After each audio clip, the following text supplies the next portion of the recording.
Welcome, folks. It is the MJ Morning Show, MJ and the crew. It is 6:01.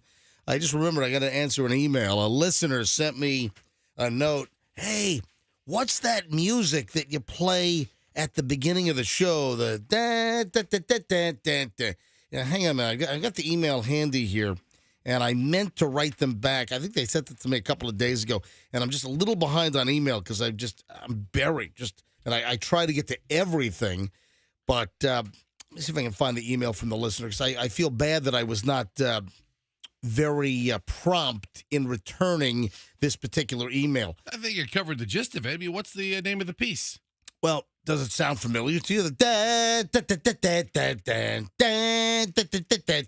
It's a... I always thought it was from a 1970s crime drama or something. No. That music is from a 1960s television show, and that is the modernized version because it was turned into a movie back in, was it late 90s or early 2000s? Come on, guys. Hey,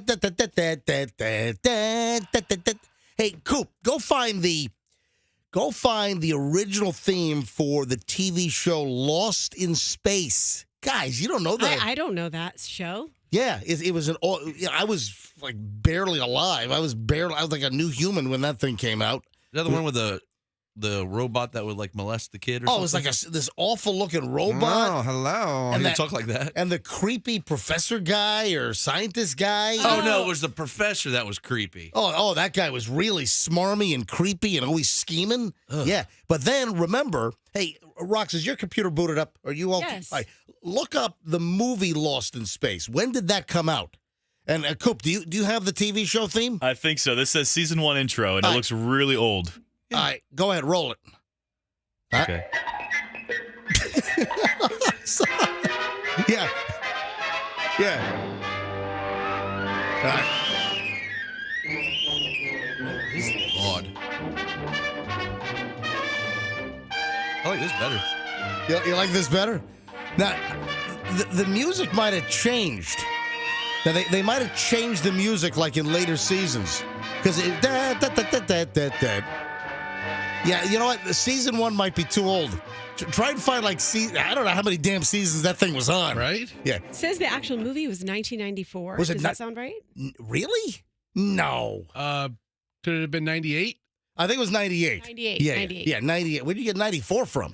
When I typed Lost in Space movie, 1994. Yeah, I think it was 98. So I had a listener, a woman. I can't find the email. I've got a lot of email that I'm going through here. But a listener was like, yeah, what's that theme song you play at the beginning? I thought I just found it. Anyway, but I've got to write her back today.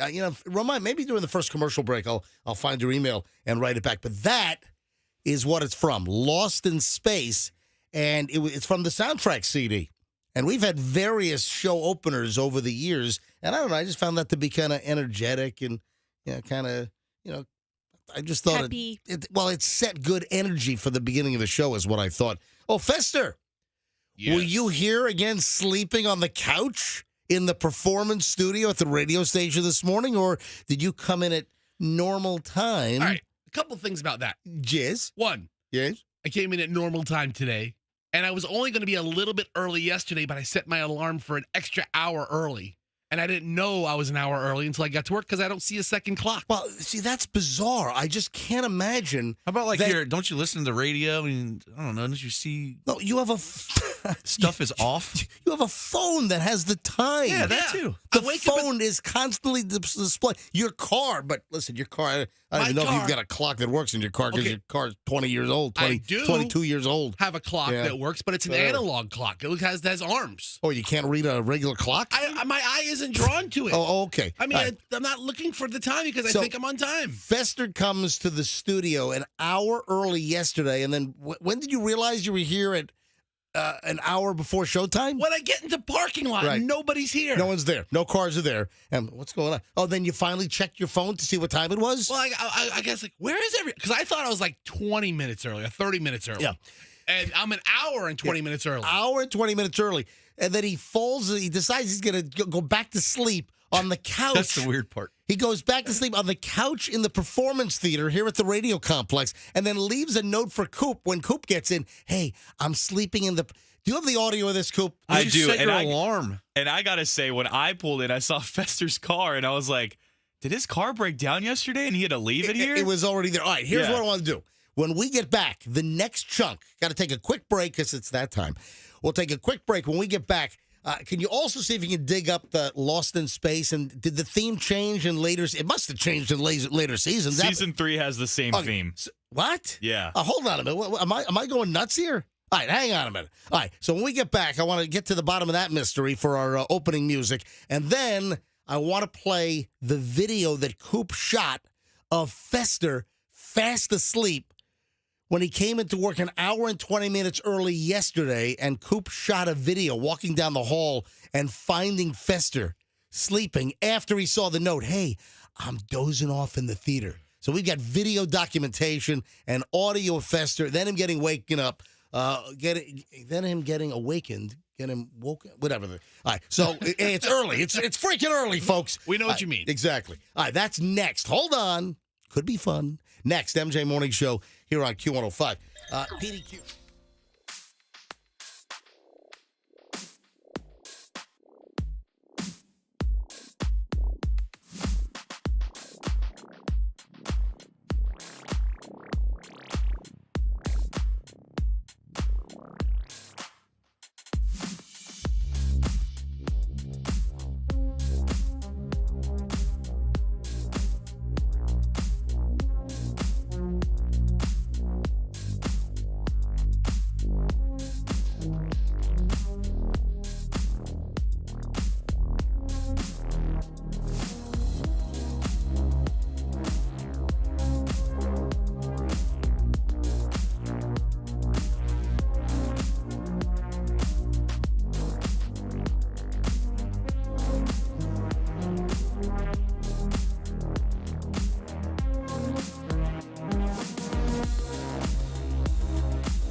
MJ and the gang here, rolling up on 6:18. And Fester, your disheveledness never ceases to amaze me. Is that a word?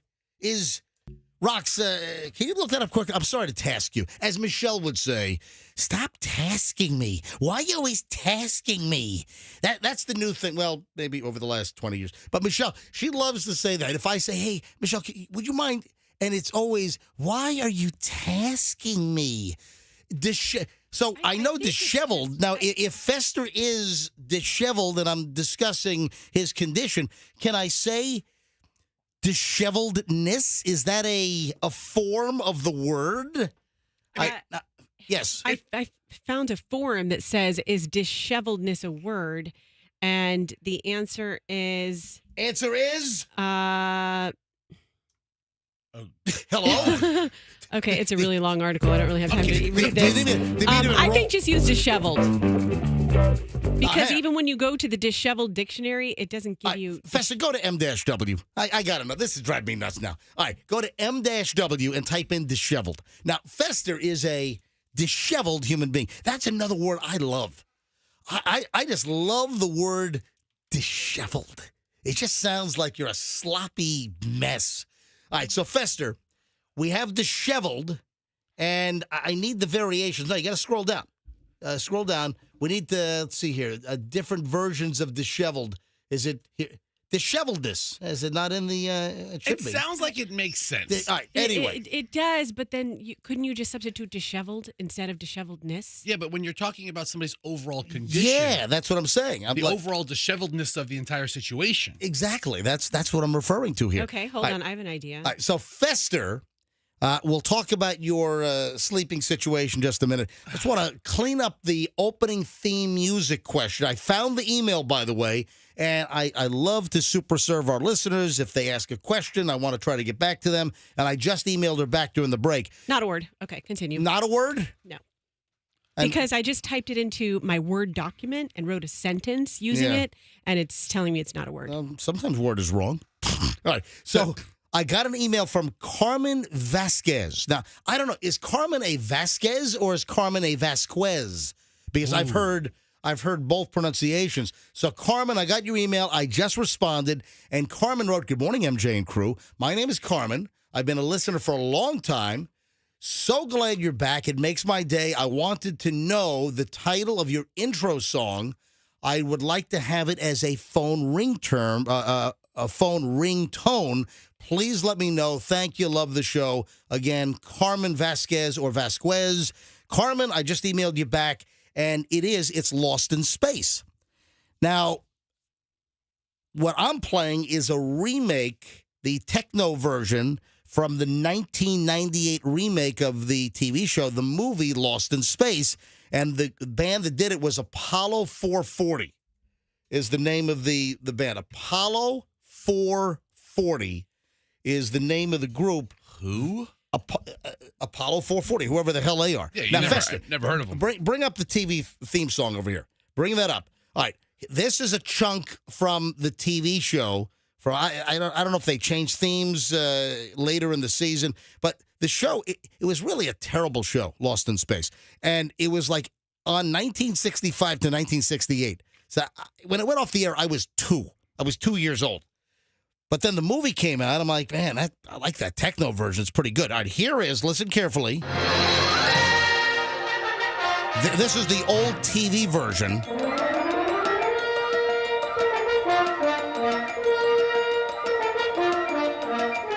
All right, and then this is our show open. Now, do I have to play the whole thing here? Cool? No. All right, so procedure.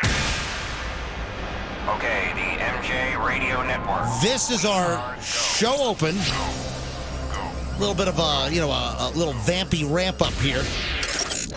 Now, stand by for the MJ Morning Show. Oh, and of course, the voice of the late, great Chris Corley. You know what I picture? Yeah, what's when that? I hear this, Yeah. this is every day I have the same visual image. And what is that? Like I picture Fester very slow, like slumped over in his office. Wait, like but disheveled? Drool, yeah, disheveled. And like drool. Very on his, disheveled. Yes, drool in his face. and just, and then I picture Froggy, I'm sorry, but like, someone in like a stupor, like a medicated stupor, and then all of a sudden this music starts playing, and then they just like hop to it. There you go. And like Fred Flintstone, run down the hall, run up the stairs. There you go. You're Fred Flintstone. So that is the music, and I want to thank you, Carmen, for inquiring, and good luck. Hopefully you can find it and make it a ringtone. And it ends like this. Oh my gosh. All right, good morning, MJ Morning Show at 6:23. Yeah, right. I'm having deja vu. Yeah, 23 minutes after we just opened the show.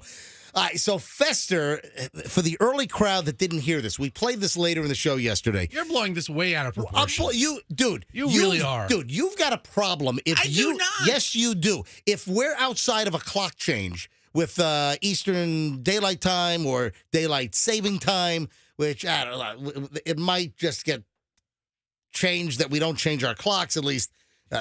Congress is looking at it, where we just stay on Daylight Saving Time. Which is bad for our body. All year long. That's a possibility. It's through the Senate, but who knows if it goes through the House. Who cares about any of this? You guys are busting my chops for going back to sleep. Because you are a mess. For you to get out of bed, for you to wake up at your home in Lutz, in L.A., in the Lutz area, and then drive all the way to work and not know that you're arriving an hour early and it has nothing to do with clock change, for you not to have any grasp or concept of time or situational awareness, that you drive all the way to work and you get here an hour and 20 minutes early and you're unaware of that? Okay, hold on. And then you finally get to the station and realize, oh, man, look. You finally look at an actual clock. Oh, I'm here an hour and 20 minutes early. And then you decide to go back to sleep on a couch in the radio station, and then leave a note for Coop saying, hey, wake me up. What did the note actually say, Coop?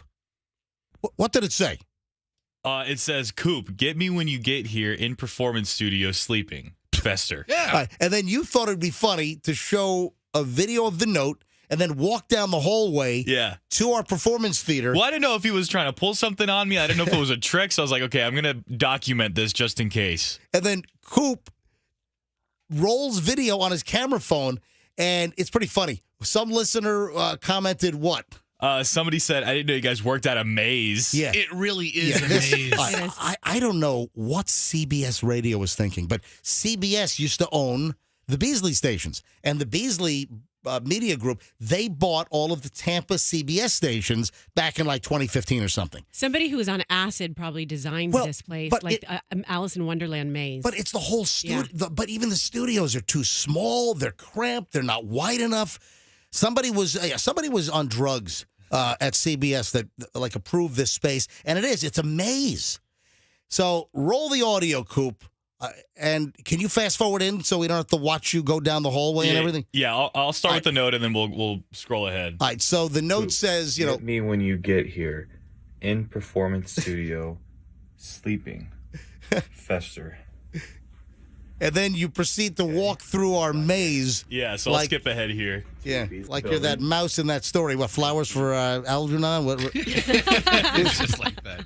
Got Mason's office. Charlie. So passing by Mason's office, walk into the performance studio. All right, here we go. Now, here's the performance studio. You want to see Fester asleep yesterday morning at 5 a.m.? Just passed out like a log. Look at you. And your neck is all... He's actually sleeping. Yes, he is. Oh, man. And then Coop pokes him and wakes him up. Hey, what are you doing sleeping here? I got here an hour early. Messed up my clock. Oh, dude, you're a mess. Yeah, it is an adult. I would say it's an adult responsibility to know what time it is, but it's just like a 5-year-old responsibility to know what time. I set my clock on my phone to wake up yesterday morning, and I hit 3 instead of 4. So I woke up at 3:45 instead of 4:45. And you don't... people check their clocks. I just shut it phone. off. I shut it off and got out of bed. People look and see what time it is. It's normal. I shut it off and just got out of bed. Yeah, cool. So somebody else acknowledged that the carpet in the performance studio is insanely dirty, and you can see a giant stain behind Fester's head. That's it. Zero Res. Yeah, I didn't know that. So that's what I replied. Let's, Fester, get a hold of Zero Res. Coordinate it. One of our great sponsors is Zero Res. We got to to get them in here to clean the carpet because there's a big stain behind your Look at your that head. stain behind my head. Oh, my God. All right. Is that blood? Maybe so. The video, is that what happened to that salesperson that disappeared? Yeah. All right. So, Coop, the video is up at mjmorningshow.com, correct? Yeah, or you can follow us at MJ Morning Show on Instagram. Or follow us on Instagram. It's MJ Morning Show. All right, there you have it, folks. Fester, a disheveled mess. Oh, and I got a great idea for you, Fester. I have a reenactment video that we've got to do. Oh, great. Hold on, folks. Early Morons in the News next. Good stuff today. I want to talk about the holiday.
What I just do, Froggy?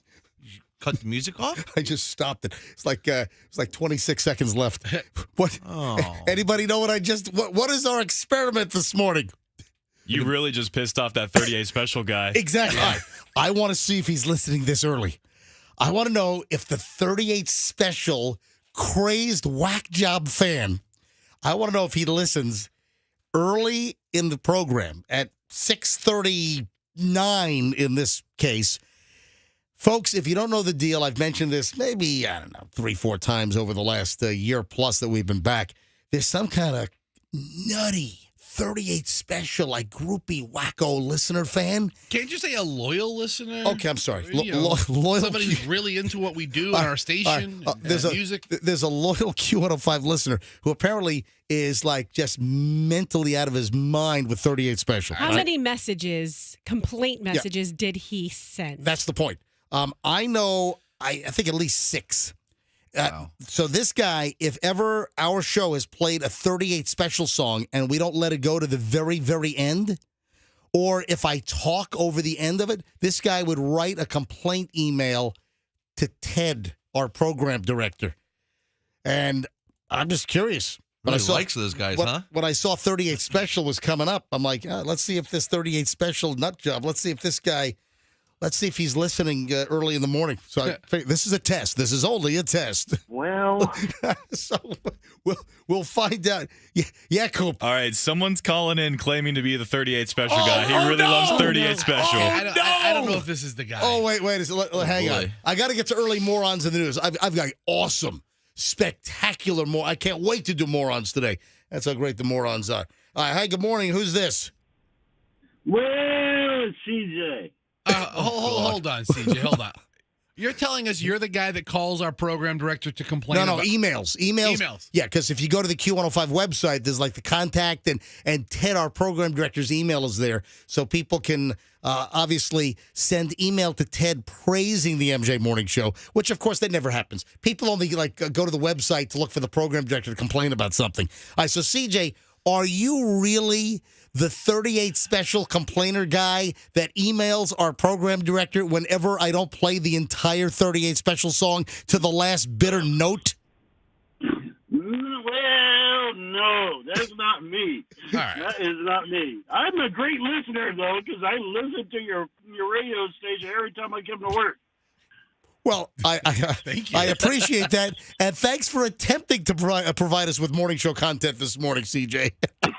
All right, buddy, have a great day. Look, he's a funny guy. He's a funny guy. All right, funny like a clown. He sounds like a drunk guy. Where does he work? At a brewery? Cigar City Brewing Company. Yeah, right. He's getting ready to fire up the vats this morning, or something. I don't know what they should. But CJ, thanks for listening. Thanks for the call. I appreciate it. Now let's see if the real 38 special complainer guy is listening, and if Ted gets a complaint.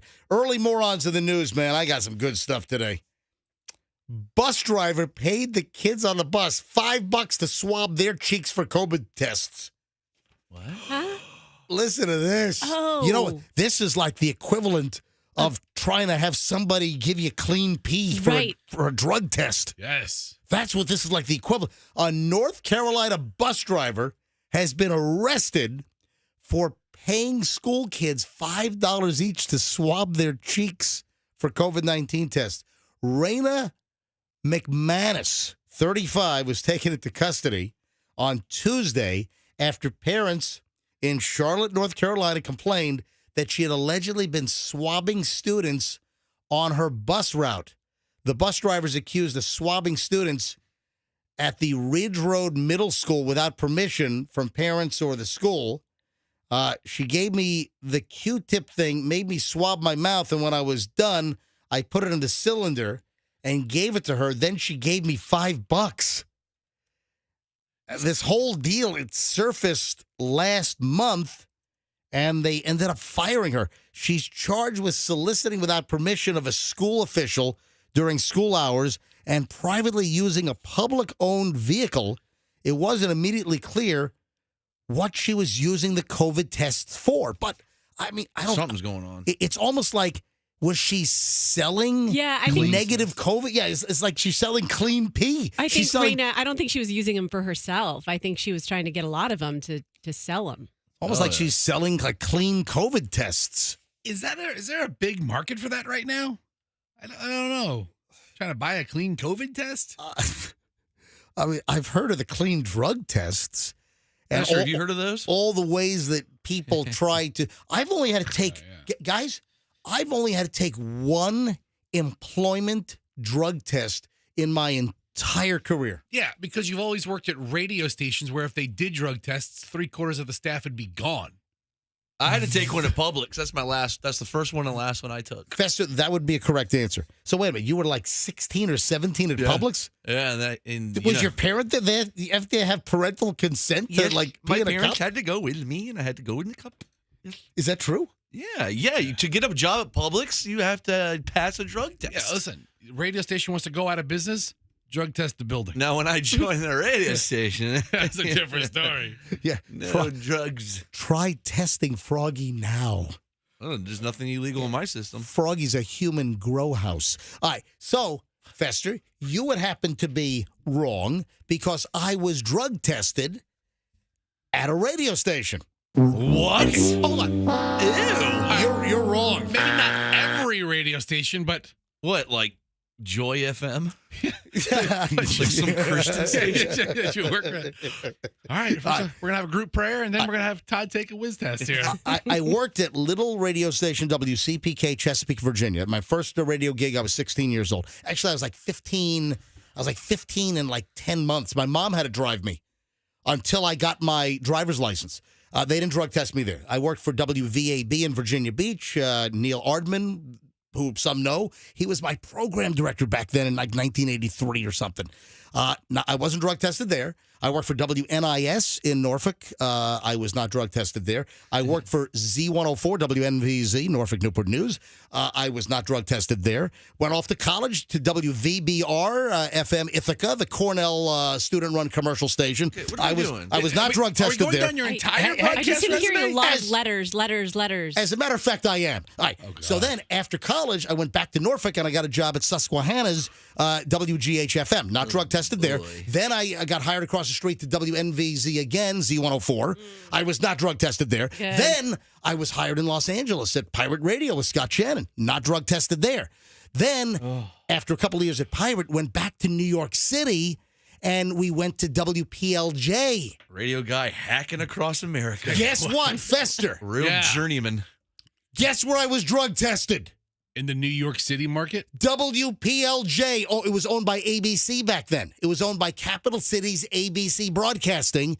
I was Scott Shannon drug tested you? Yeah, okay. no. What? But First of all, Scott Shannon had to take a drug test. whoever did the drug testing for WPLJ should be fired. Why is that? Yeah, why? Because dude, there's no drugs in the building. Dude, No drugs in New York City in the mid '90s, early '90s. It was 1992, as a matter of fact. Did you pass your drug test? He did. No, I'm sorry. It was 91. It was 1991. Yes, I passed my drug test. I've never taken a drug in my life. I've never had any illegal. I've never even smoked a joint in my But life. you know what? You Used his could have. pee. You What? could have like possibly eaten a poppy seed bagel and then gone and taken a drug test and not passed it. That's That more happens. likely. You know, that was the thing. I think back with some of the early drug tests, the sensitivity was. I That's believe still an issue. is that Yeah, I had a Because I friend. know a woman who got almost arrested because of a stupid poppy seed bagel and had to be like, if you seriously. I have still, a friend recently who was getting her blood work for her baby. She was pregnant and she ate poppy seed dressing all the time. She didn't realize it, and she popped a positive, and they wanted to like put her in drug rehab. Are you serious? Yes. Well, how long ago was this? 3 years ago. Did you just like? You sound like Bugs Bunny or She had something a over little there. mental, I had to do mental time clicker calendar in her head. So 3 years ago, Yes. still poppy seed bagels can still give you, or poppy seed salad dressing can give you a positive drug Yep. test. Yeah, eating poppy seeds before a drug test could give you a positive result. And you know that bread I gave you, that Hungarian bread? Remember that heavy loaf of bread that you could Yeah. knock somebody over the head with? A loaf of bread that Roxanne gave me, some kind of Hungarian sandwich with all kinds of unidentifiable crap inside of it. It's that good. This thing, dude, guys, this thing weighed. It was like a sub. It was a murder dense was weapon. it? It was like a foot and a half sub, and this thing weighed. It was like a bowling ball. It was like a 15 or 16 pound bowling ball. And there were poppy seeds in that? All over it. Yeah. Anyway, I passed my drug test at WPLJ in New York when ABC owned it. And that's the only time in my entire radio career. Because after that, I went to WOVV in West Palm Beach, did an MJ morning show there for about a year and a half. And that's when the Power Pig hired me in 94. oh, the Power Pig used to drug test. The Power Pig. Yeah. That place would have been empty. There would be no cars in the That's what I'm parking lot. saying. Back in the early Power Pig. So that's when the Power Pig hired me, and then I started the MJ and BJ show with BJ, and then the rest is history. I've only been drug tested once in my entire broadcast career. One time. We got a surprise for you. Here's the cup. Today's the day. And Go. guys, I would totally pass it. Now Again, with that poppy seed sub. I have never snorted coke. Have you Thank ingested God. it otherwise? No, not to my knowledge. Did you shoot it? I've never shot up coke. I've never snorted coke. I've never bought meth and used it out in, I don't know, Sefner? Dover. What a resume. What a fine resume. Or somewhere in Polk County. Yeah, anywhere in Polk I've County. never smoked pot. I've never smoked a joint. You are just an upstanding citizen. Yes, I am. I've actually been thinking about starting smoking. Talk to Smoke Froggy. enough cigars. Yeah, like I'm thinking like menthols or Talk something. to Froggy. All right, so I have the rest of the Morons pile, which is fantastic. It gets progressively better. Amazing Morons continue next on the MJ Morning Show here on Q105. You know, speaking of drugs.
Sure, it's Q105. It is 7 o'clock exactly. MJ here with the crew. I got Fester doing his best to be as obnoxious as possible to other Beasley media employees in the hallway. Dude.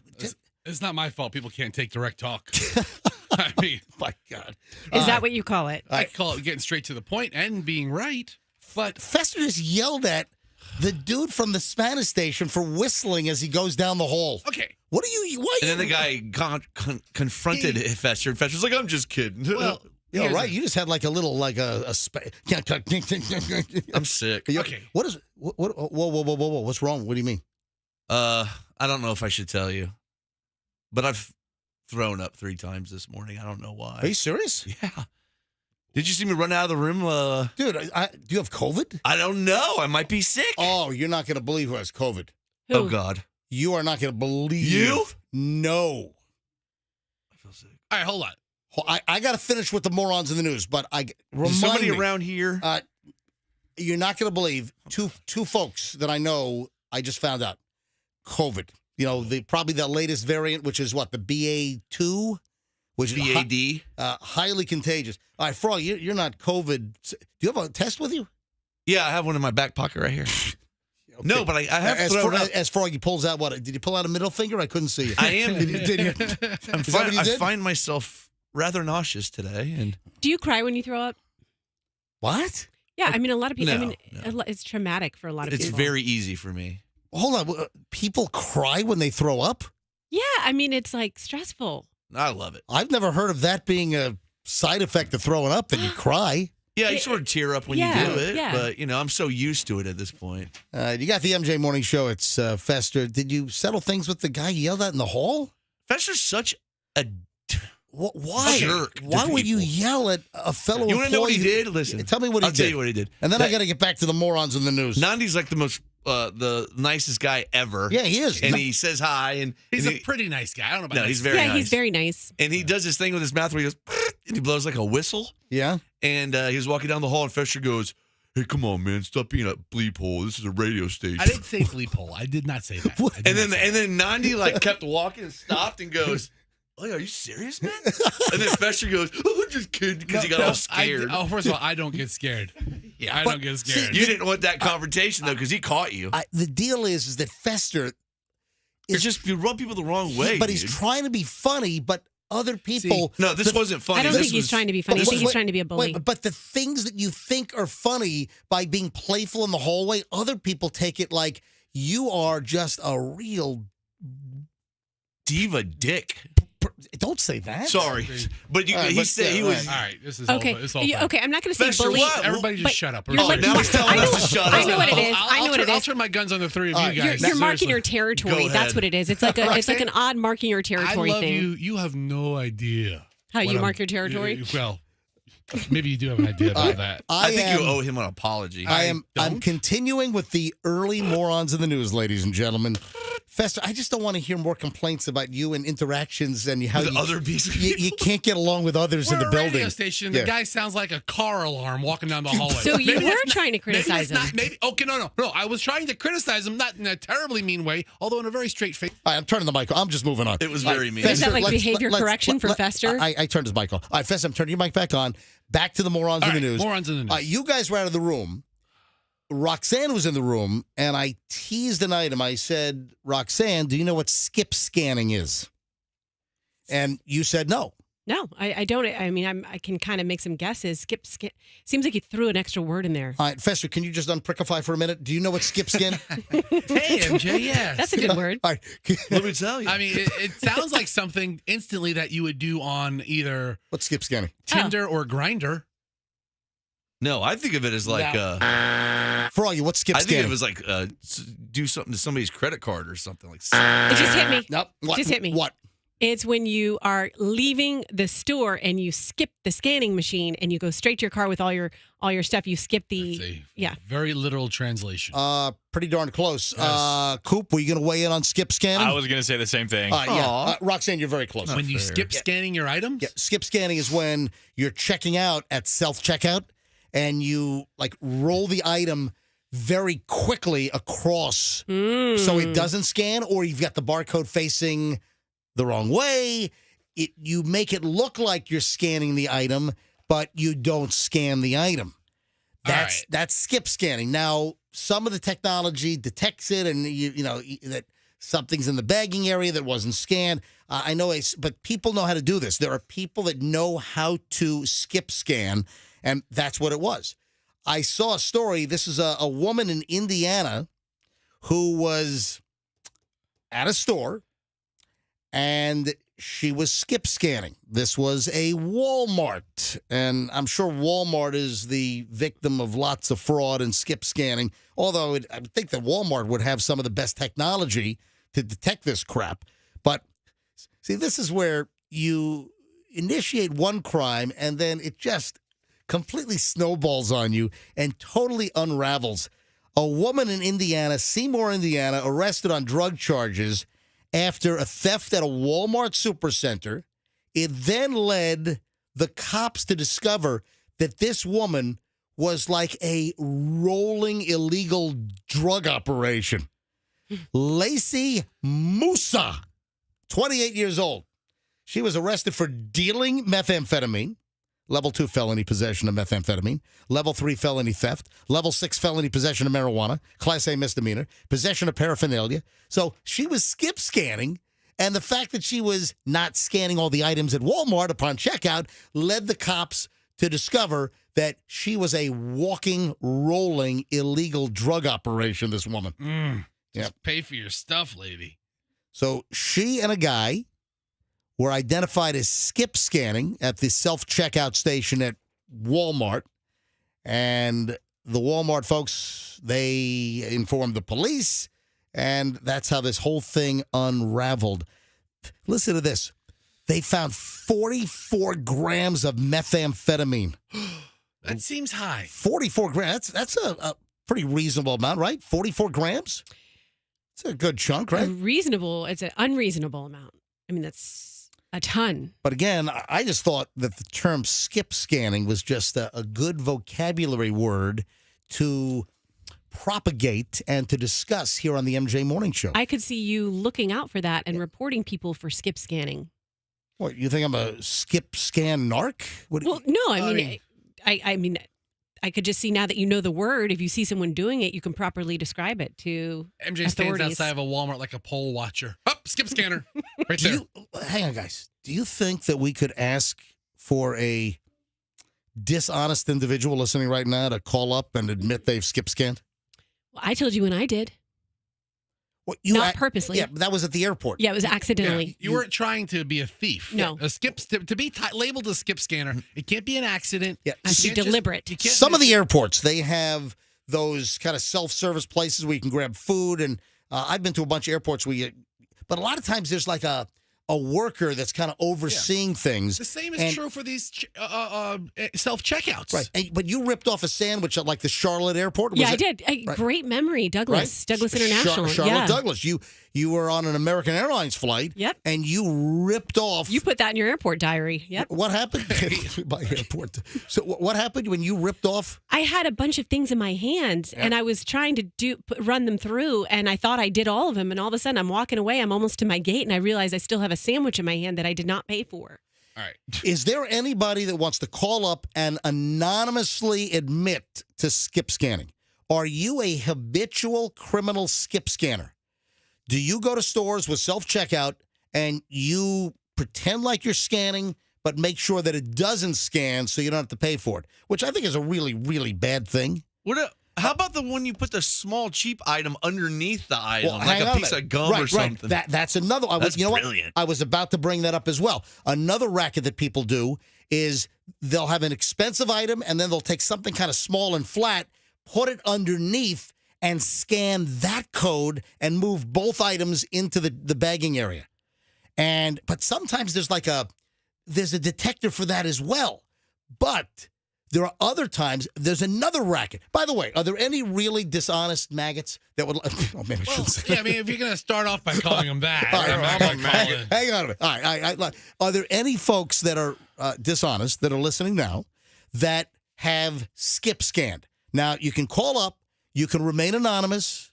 We're not going to turn you over to law enforcement. But are there any individuals listening now that have deliberately deceived and have navigated illegally the scanning process by skip scanning. All right, 800-990-1047.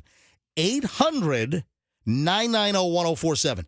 Anybody have you skip scanned? And you don't have to give your name, but I want to hear your story. I want to hear, if you feel good about yourself. All right, 800, that's retail theft. It's driving up the prices for all of us. 800-990-1047 if you'd like to weigh in. Or if you were a witness to skip scanners, or if you had a confrontation with a skip scanner, or if you saw a skip scanner go down. MJ, would you say something if you saw a guy doing it? Probably. Yeah. I don't. And now you have the proper word to use. Oh, look we got phones. Hang on. We'll go to phones in a second. But the other one is people will take a barcode. This is another racket. People will take a barcode from a cheap item. They'll cut it out and they'll put some sticky stuff on it. They'll take a cheap barcode and put it right on top of the barcode of an expensive item. So they're totally premeditated, and they've got this all worked up at home. Oh my! Every phone line is on fire right now. Every single one. But that's another racket. People will take a barcode for a cheap item, cut it out, and then paste it or tape it onto the bottom of the expensive item at the store. That's another racket. All right, let me grab Cindy in Tampa. Cindy, you're on the MJ Morning Show on Q105. Hi. Good morning, MJ. How are you? First off, I want to say welcome back. We are so glad in this community to have you guys back. You're amazing. Love you. Pimp you out like a cheap Las Vegas rug all the time. Hold on. Hold on. You pimp me out like what? A cheap Las Vegas rug. I'm telling everybody. Now, how long have you known that we've been back on the air? Oh, God. Sometime. Since you've come back. Oh, well, that's fantastic. All right. So, but what's amazing? There's still tons of people that don't know we're back, and we've got a new MJ Morning Show billboard awareness campaign. That's. I know. That's why the conversation comes up, and I'm like, no, listen to MJ in the morning, you guys. Be entertained. Awesome. All right. So skip scanning. I obviously, Cindy, I don't think you're a skip scanner, but you're calling about skip scanning. No. Yeah. So I was in the Valrico Walmart, and I had my groceries, and I was ready to scan check myself out. There was a guy ahead of me scanning his groceries. So he scanned. I assumed he paid. I got it to the machine to scan, and I'm like, whoa, what the hell? Oh, heck, sorry. And I realized he never paid for his groceries. He left. He literally scanned and never paid. So there's the people that walk around, the attendants, like if you have beer or whatever. And I said, he didn't pay. She comes over, clears the register, and goes, go ahead, you can use it now. I'm like, what part of he didn't pay aren't you understanding? Yeah, you know what? I think a lot of them are told, you don't have a confrontation. And I know that at Walmart, haven't employees gotten fired for, confronting or tackling? I mean, it's their job to be a good witness and not be in confrontation. I saw a video on... I don't know, but, it was hundreds of dollars of food, and he just walked right out like it was nothing. I was like, okay. Yeah. I don't know. It was so wait a minute. They hold on. They scanned the items and then just never paid. Correct. That's what I'm saying. He scanned his whole cart, put it in the bag, and then grabbed the... I'm just letting Walmart know exactly what I'm stealing. Scanning it all. I know for a fact, being in the legal field, Walmart has the most high technology, the best technology you can have. They can hear you fart in between aisles. You think they know everything you're doing in that store. They have most... Let's test that out, Fester. Oh, Fester, I dare you. Cindy, thanks for the call. I love you listening to the program. Cindy, thank you so much. Absolutely, and welcome back. Cindy, thanks. Have a great day. All right, I've got an anonymous here. Anonymous in Largo. Hello, Anonymous. Welcome to the MJ Morning Show. Hi, thank you. I first just have to say hi to my mom because I know she's listening. Okay. Anonymous, I'm guessing you're anonymous because you're going to admit that you are a skip scanner. Okay, so I have done it. It's not intentional. But when I'm in Walmart and I have multiple items and it just won't scan and won't scan and won't scan, I may or may not just throw that item in the cart without paying for it. So you're not really an intentional skip scanner, meaning that you're intending in a premeditated fashion to defraud. But if you get frustrated with something that won't scan, you just say, screw it, and just throw it in the cart. Yep, pretty much.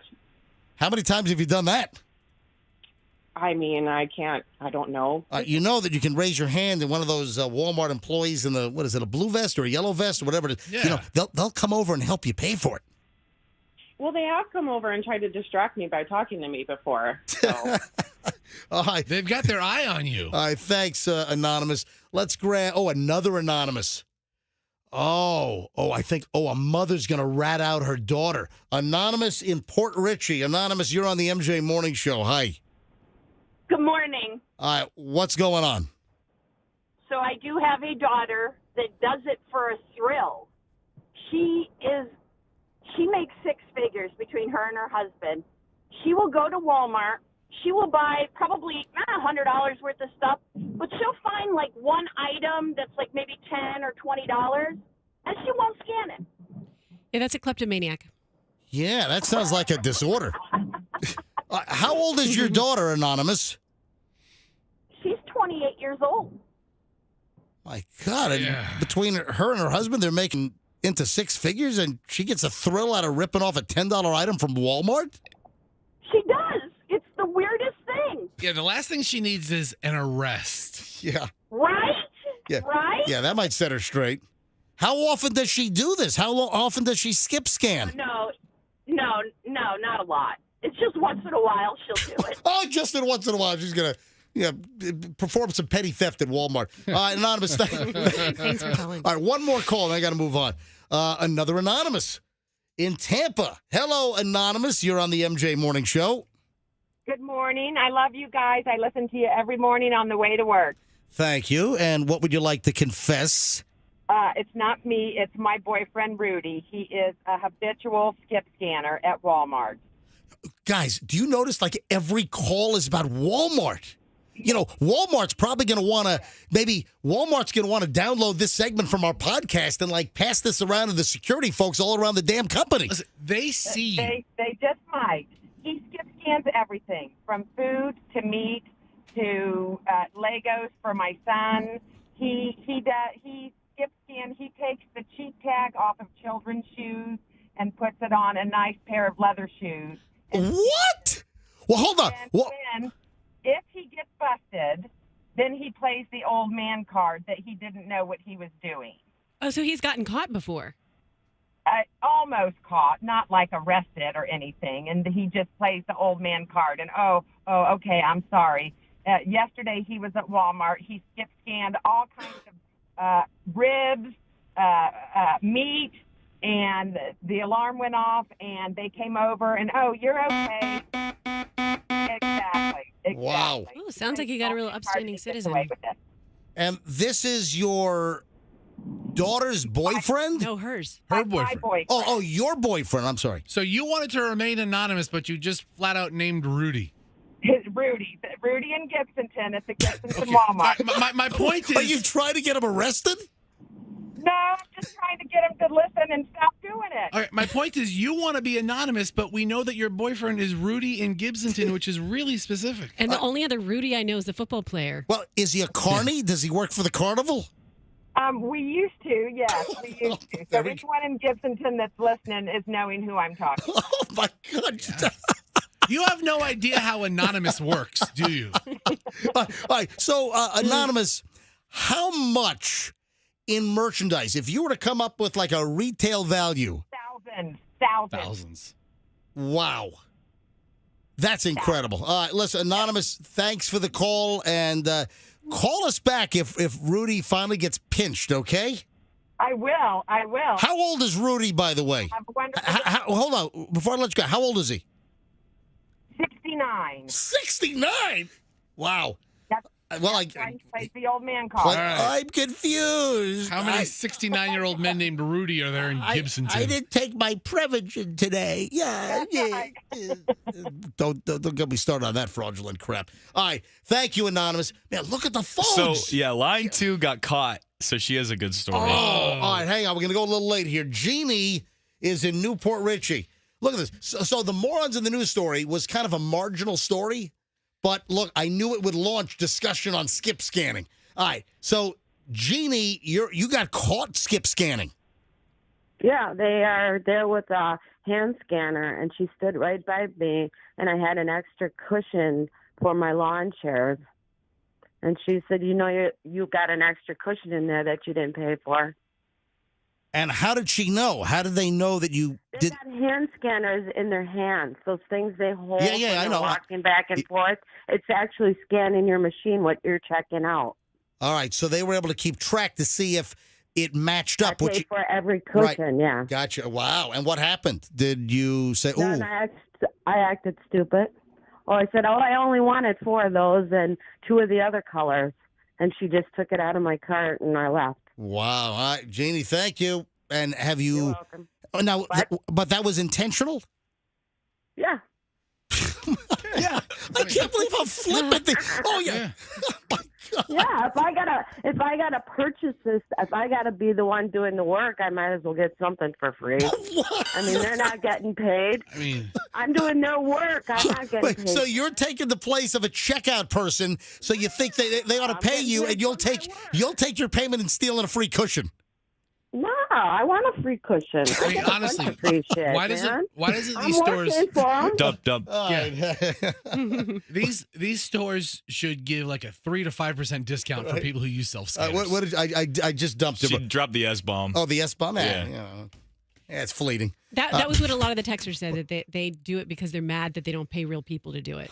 Oh, boy. Listen, hey, we started something here, folks. All right, you got the MJ Morning Show at 7:21. It's Thursday morning. Man, we got a lot coming up. Do you know, and in the next segment, we start the long, uninterrupted, solid chunk of MJ next. And first of all, I teased that I know somebody that just came down with COVID, 2 people. I just found out last night. And I'm going to reveal who has come down with COVID. And violate their HIPAA laws. You guys might be a little surprised about this. Also, dating fraud. I got a really interesting story on, I'm going to label them copy creeps. A copy creep. And have you ever heard of someone claiming that they're so beautiful that they can't find love? Have you ever heard of this? All right, hang on. We got a lot of stuff next. Don't move. We're back in minutes, and we go for like an hour and 20 minutes uninterrupted next on the MJ Morning Show here on Q105. Back in a minute. Okay, here we go.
live. It is 7:30, and I know the crew is giving me a little hard time here.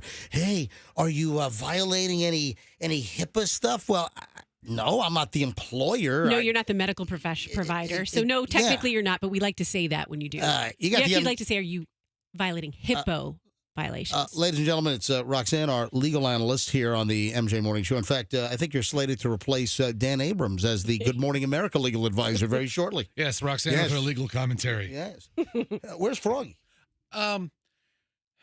He is an ill man right now. All right. Well, I mean, he made a beeline for the car, which means a couple of things. Hold on, is he gone? Did he leave the show? He's still on. Well, premise. if he makes a beeline for the car, generally that's the medication. What? All right, listen, Rox. The whole show can't. That's right. It's 7:31. The whole show doesn't revolve around Froggy's kids' drop-off schedule. Right. All right. So Froggy's not in the studio, but I got Fester, I got Roxanne, I got Coop at the producer booth. Here's the deal. Let me tell the story. Make a phone call last night to some people very close to me, and I wanted to check and see how their weekend trip went. Weekend trip.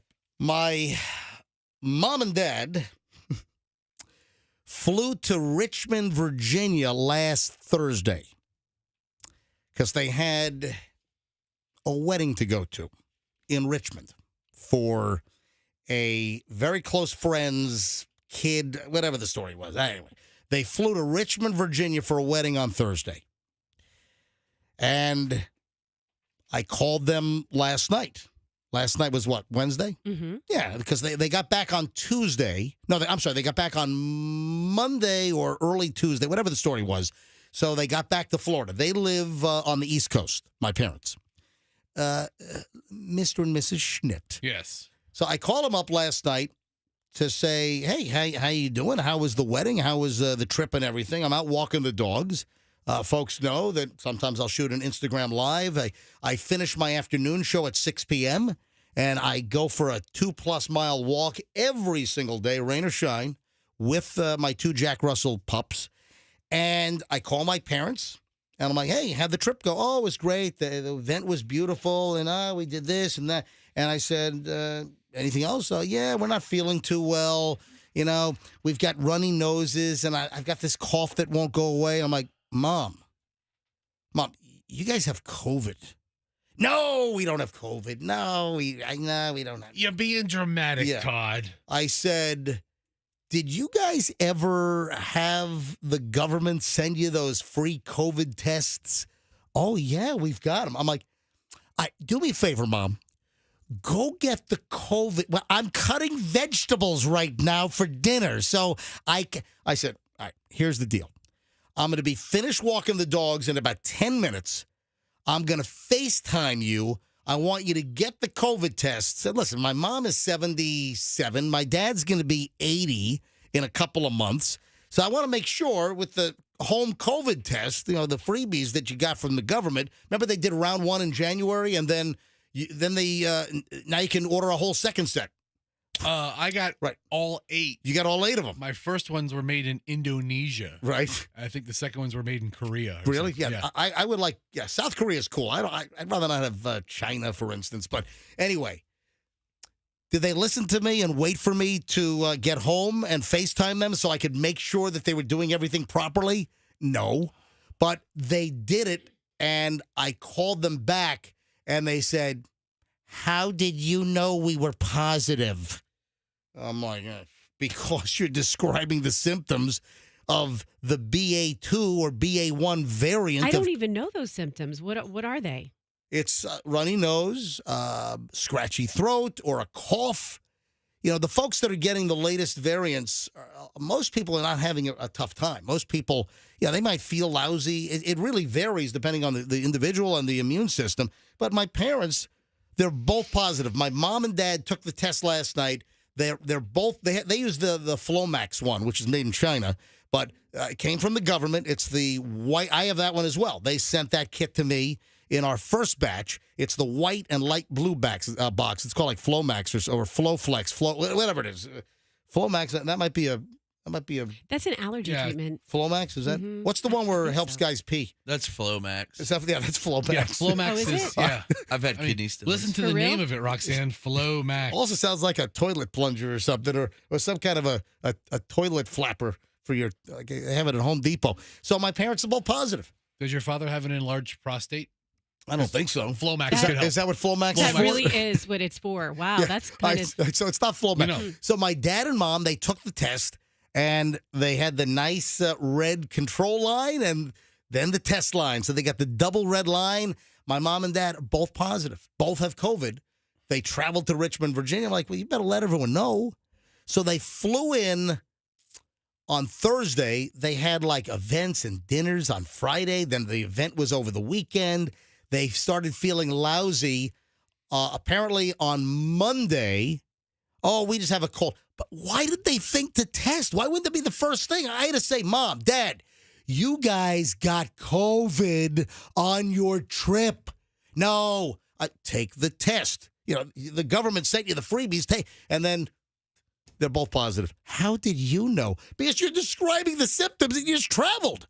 So if I were to guess, they were exposed on Friday. They were probably exposed on Friday somewhere in Richmond, and they started having symptoms on Monday. And boom, last night tested positive. Both. Overall, really mild symptoms, though. Yeah, I mean, my mom's coughing. But listen, you worry because my mom's 77, my dad's going to be 80. So All right. you worry just a bit. So let me ask you this. Yeah. Are they quarantining for 5 days? Are they not going out? Is your father like, I'll just wear a mask? I mean, what's their course of action? No, my parents are going to stay at home. Absolutely. Okay. They will quarantine until they test negative. It'll probably be a week before they test negative, I'd guess. Well, should we test tomorrow, Todd? No, don't test tomorrow. Just wait until like the weekend. Test on Sunday, you know? So that's what I found out last night. I had to diagnose my mom and dad. Oh, no, we just have a cold. No, you have COVID, Mom. And then they're like, now they think I'm like some kind of I'm a psychic or something. Soothsayer. Yeah, exactly. Our one son's a doctor and the other one is a psychic. Which No. would really go over big with the Jews. I mean, they love psychics, right?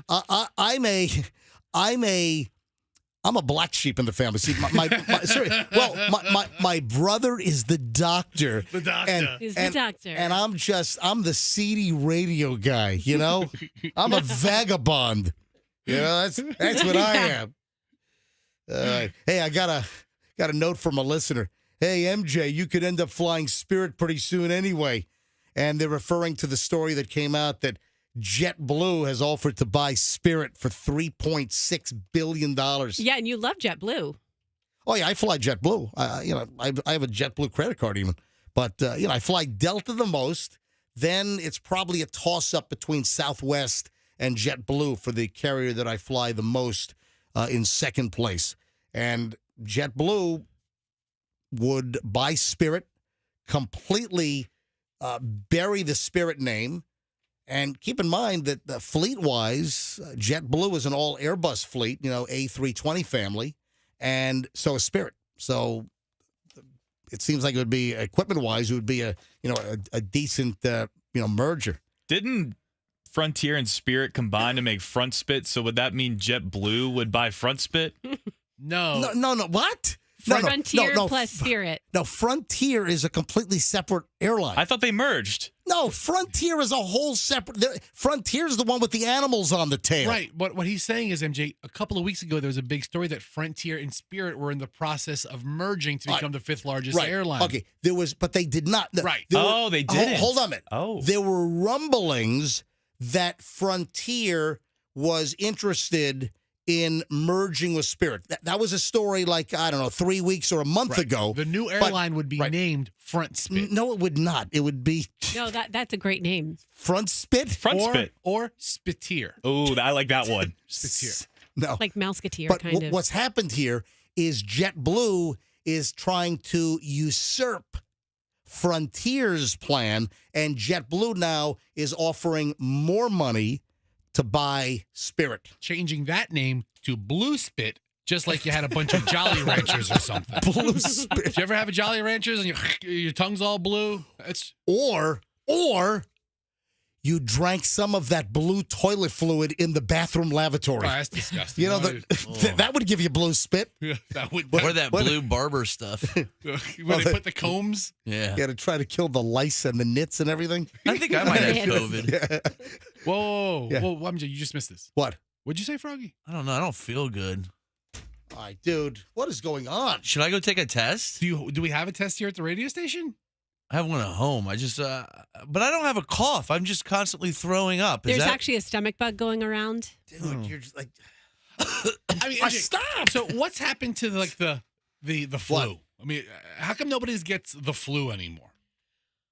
I'm not trying to get into this big whole COVID sickness talk, or like regular colds. Yeah, you know, that's how. yeah. I mean, your parents were right. They could have just had a regular cold. have It a could have runny been nose. 50-50. Yeah, runny nose, scratchy throat. Oh, you're sick. Anyways, so heads up, Spirit might disappear at some point and become just JetBlue, and that would leave Frontier as like the only ultra low cost carrier in the country. How about that?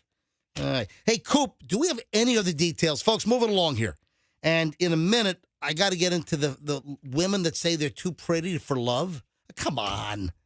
I got to explore that. But first, Coop, do we have any other information about this video that's floating around of some guy here in Tampa running a scooter off a dock into the Hillsborough River? Is there any other information about this? I don't see anything online.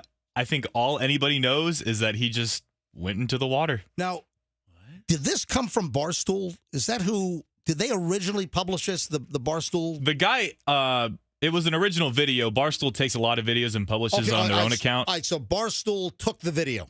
Yeah, and they did credit somebody on the caption. All right. But the account's private. So this happened right in front of the Tampa River Center. And if you know, I think most people know where it is, right? Tampa River Center. That's it's Julian B. Lane, is that? Yeah, the big park in downtown. Yeah, but is it Julian B. Lane? I want to get the dude's middle initial right. Yeah, I think it's Julian B. Lane Park. And you have that Tampa River Center over there. It's kind of, behind Tampa Prep. What is that, Cass? So it's back behind there.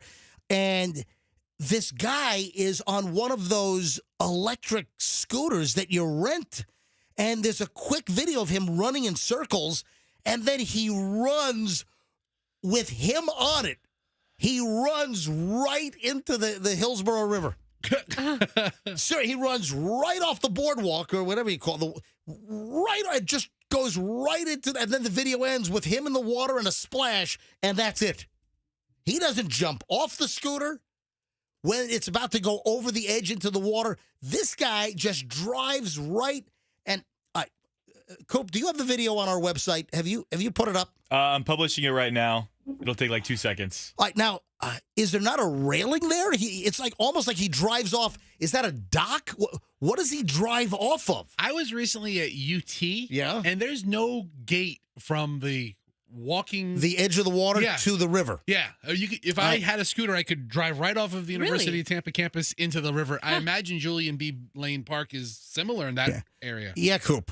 That would be the Hillsborough River, right? Yeah, it's the Hillsborough River. Okay. Yeah, it's the Hillsborough River. Runs right through it. That's where Tom Brady threw the trophy, On the river. On the river. Down by the river. And his daughter was like, no. But we don't know, you're right, we don't know anything else about who this guy is. And what are all the scooter brands? Is it Lime? Is Lime one of the scooters that you can rent? Yes. And you got Bird. Hold on, what are all the ones? Turd. You said Lime. There's Bird. Lime, Bird. Spin. That's all I know. That's 3. That's a lot. I wonder which brand or which rental company this guy, he just ran their scooter into the river and he's on it. And the video ends, so we don't see him like coming to the surface. We don't see the guy swimming out. We don't see him, getting back out of the river. I'm sure the scooter is at the bottom of the river. The video's up now, mjmorningshow.com. All right, folks, who is this guy? What is the story here? All right, so the Tampa Bay Times, about a week ago, they had an article how Tampa embraces the e-scooters, even if they keep throwing them in the river. Hey, dude, there have been river cleanups. I know. There have been at least 2 that I know of where they pulled like 60 scooters out of the Hillsborough River. These electric scooters that are like lying around. I think they're eyesores. I think they're nuisances. You see them abandoned all over the place. Why are people so compelled to throw them in the river? I don't know. And what about the fact that if your credit card is tied to it, then you're responsible. So I would imagine the ones that are getting thrown in the river are the ones that people are just leaving.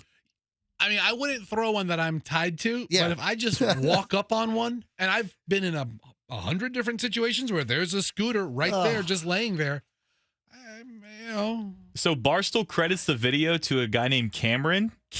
And it looks like he goes to UT, so he's definitely a local. All right. Does anyone know Cameron at the University of Tampa? And I'm betting he's from Long Island. Or New Jersey. Or something like that. Yeah, because I'm telling you, 99% of UT is like from New York or New Jersey. I'm telling you. All right. So if anyone knows Cameron at the University of Tampa, tell Cameron to call us right now. I want to know what's the deal, why he drove a scooter with him on it into the Hillsborough River. All right, 800-990-1047. I doubt we're going to call on that, but anyway. All right, I got to move on to this whole, oh, my, cry me a river. Speaking of rivers. I saw a story in the New York Post a couple of days ago, and the headline grabbed my attention. Models who are too beautiful for love are uniting. And essentially they're saying, we can't find love. We're too hot. We're too beautiful. It's out of our control. We can't help it that we're so beautiful. What, like they're intimidating? You know what? That's pretty. Are you back? Are you better now? No, I actually feel like doo-doo. All right. He's here, though. He's participating. Listen to this. A growing number of models and social media influencers claim that they're being penalized for being too beautiful, resulting in them repeatedly getting rejected from dating apps amid accusations of catfishing and intimidating dates. Ooh. Talia Paris, a 24-year-old Playboy model, claims that Bumble removed her profile despite her protests that her photos didn't break guidelines. They're real. They're not like some photo she ripped off to try to, catfish guys. But have you seen her photo? Yeah, I have. I mean, obviously she's saying it's real, but I mean, I could see why Bumble was like, okay, what are you doing here? It's a very provocative photo. I mean, she's putting herself really out there. I mean, she's in lingerie. Then there's another model in a pretty small bikini. She says, I was on the app for not even a few hours before the pictures I tried posting to my profile were removed, even though they were normal photos. She's a California-based model. She alleges that the app removed her pictures because she's too beautiful. It happened 3 or 4 times to different pictures. Bumble only allowed one of my pictures to stay up, which was really hurting my odds in the dating world. Well, Bumble is the one that was created by women for women, where the woman is the aggressor, or the woman is the one who picks or decides if she's going to go out with the guy. That's what's unique about that particular site. Yes. See, I don't know. I totally missed the whole dating thing, unless Michelle and I part ways, and then maybe I'd get on the the whole. Well, which one would you get on? I'd have to. I don't. Well, I know there's Tinder. I'm thinking Grindr. Yeah. I'm thinking I'd go on Grindr. Yeah, that sounds like a great idea. Yeah. No, but I don't know. Listen, I know of the apps. I just don't know all the ins and outs of the apps. But aside from the dating apps, I have heard this in the past, that some women say they're so hot, they're so beautiful, that they've had trouble dating.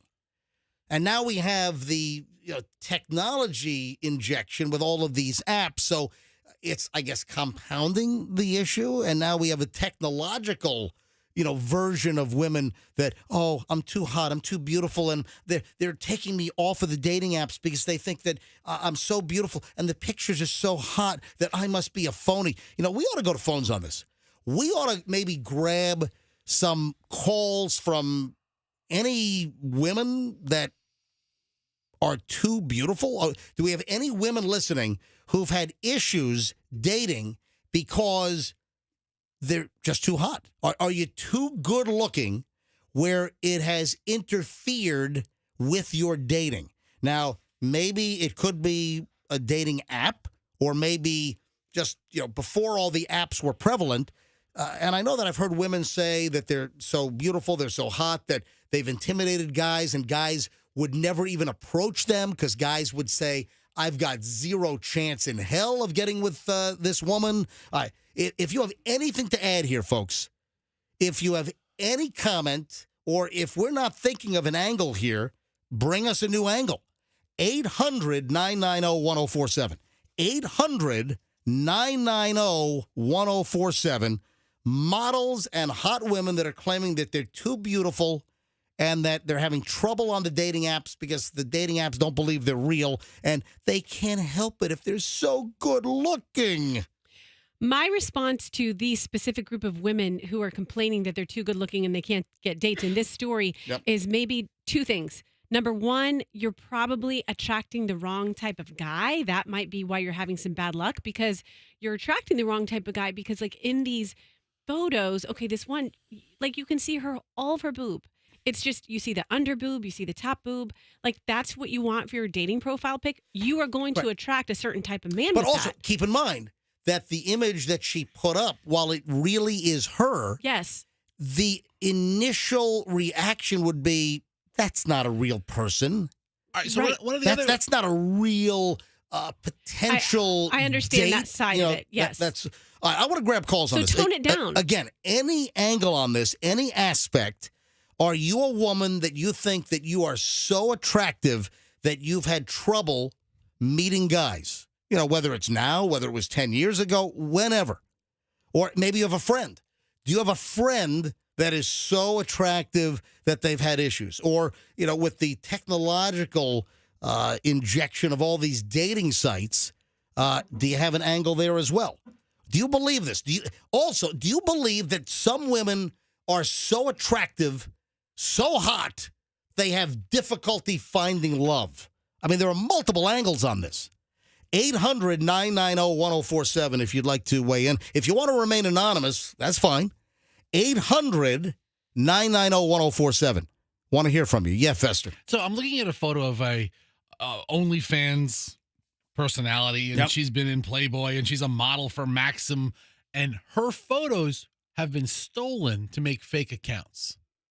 So they've made other catfish accounts with her photos. Then the real person tries to sign up, and her face is in a database of banned images, so she gets booted out right away, even if she puts herself in a nun habit. They know her face is there to lure guys because of what people have done with her account. So that's a technology issue. Yeah. Can't date because of technology. Absolutely happens. All right, Coop is screening calls right now. And then, speaking of dating, there's and this kind of works, kind of hand in hand here. There's another element to online dating, and I'm going to coin the phrase copy creeps. Do you know what a copy creep is? And there's an interesting story that also got my attention that has to do with online dating. And a copy creep is somebody that does this. And I'll explain that in just a minute. All right, let me go to phones here. 800-990-1047. Are you so attractive that you've had trouble dating? Have you had trouble with any apps? Have you had pictures that were so good looking that the dating apps removed you because they thought you were phony? Or have you had a friend that was so attractive, couldn't find love? Do you believe in the concept that you're too attractive to find love? All right, let me grab, first up is Andrea in Tampa. Hey, Andrea, welcome to the MJ Morning Show. Hi. Hi, MJ. I'm here. Good morning. So what story do you have? So this happened to my friend where she had to get off of dating sites because her pictures were being taken. She's a very beautiful girl. She would always have pictures on the beach and bikinis, and she has a great figure, but she herself decided to get off the dating sites because her pictures were taken so often. She was ripped off constantly is what you're saying. Yes, with fake profiles, people claiming to be her with a different name. Now, she was on the dating site herself as well? Yes. See, that's what I find that to be fascinating. You know, a person that is so attractive, and this friend, like almost every guy would like take a second look. That kind of woman. Absolutely. All right. So you always wonder, why would a person like that even need to go on a dating app, right? I mean, it's tough to meet people anyway. Well, hold on. I want Andrea. Oh, Andrea, answer the question. If she's that attractive, why would she have the need to go on a dating app unless she's so attractive that she has trouble meeting guys because in regular walks of life they're intimidated to talk to her? I think it puts her in a more position of control, just like with Bumble, where she gets to make the final choice. Gotcha. So has she found love? Yes. Oh, she finally did. Yeah, after getting off the site. All right, so she did not find her love on the dating apps. She found it in real life interaction. Yes, because she was getting ripped off too much, so she just decided to just get off of them. Gotcha. And where'd she meet the guy ultimately that she's hooked up with now? Within her job. They're both real estate agents. Ah, gotcha. All right. Are they married, or they're just dating, or fiancéed up good, or what? Just dating. They actually just went on a really extravagant trip, so she still has her Instagram, but gotcha. Yeah. All right. Hey, thanks, Andrew, for the call. I appreciate it. Kay is next. Kay is in Orlando. Hey, Kay, you're on the MJ Morning Show. Welcome. Hi, how are you guys? We are well. Good morning. Good morning. So I was just speaking to the other guy, but I have a really good friend, and she actually gets so much attention on these apps. However, when she does decide to go out on these dates, they get intimidated by her because of her success level. I mean, she has like 6 degrees. She has like multiple businesses that she's doing really well for herself. But after like she had that date, she'll come back and be like, man, the guy made me like, she ended up paying for a few of her dates. Like, it got really awkward in the middle of it because they didn't really know how to talk to her or whatever it was. But that was the intimidation factor more than, just her looks. Her looks obviously was initially the issue, but then after she became successful, and she actually stopped dating for like 2 years trying to build herself. And then after she built herself, it just became an issue of kind of getting someone on the same level of intellect to speak to her. Now, Kay, you told Coop, who's our producer, he's the one that answered the phone who screened your call. You told Coop that your friend, you call her high level? Like she's a high level individual. She has 6 degrees, PhD, worked for NASA. And she's smoking hot. Oh, did you say she worked for NASA? Yes. She's a rocket scientist. She's very pretty. You would have never, when you first meet her, you probably wouldn't even guess that she's had that type of intellect until she starts talking. She's a rocket scientist. Thanks for the call. Rox. I just want to bring up this point. All of us in this room, the 4 of us, not Coop, but the 4 of us got in relationships really before the heyday of online dating. That's true. But so it's kind of an interesting question you might want to ask. If, say you're a guy, I'm going to generalize, and you have a ton of money, do you want to just put that out there and then possibly attract gold diggers? Say you're a hot girl and you look like these girls on the story we're talking about. You want to put all that out there in your photos and attract guys that just want you for your body? Like, we are in a world of the dating world of self-promotion. Well, listen, hypothetically, I've been with Michelle since 1988. We met in 88.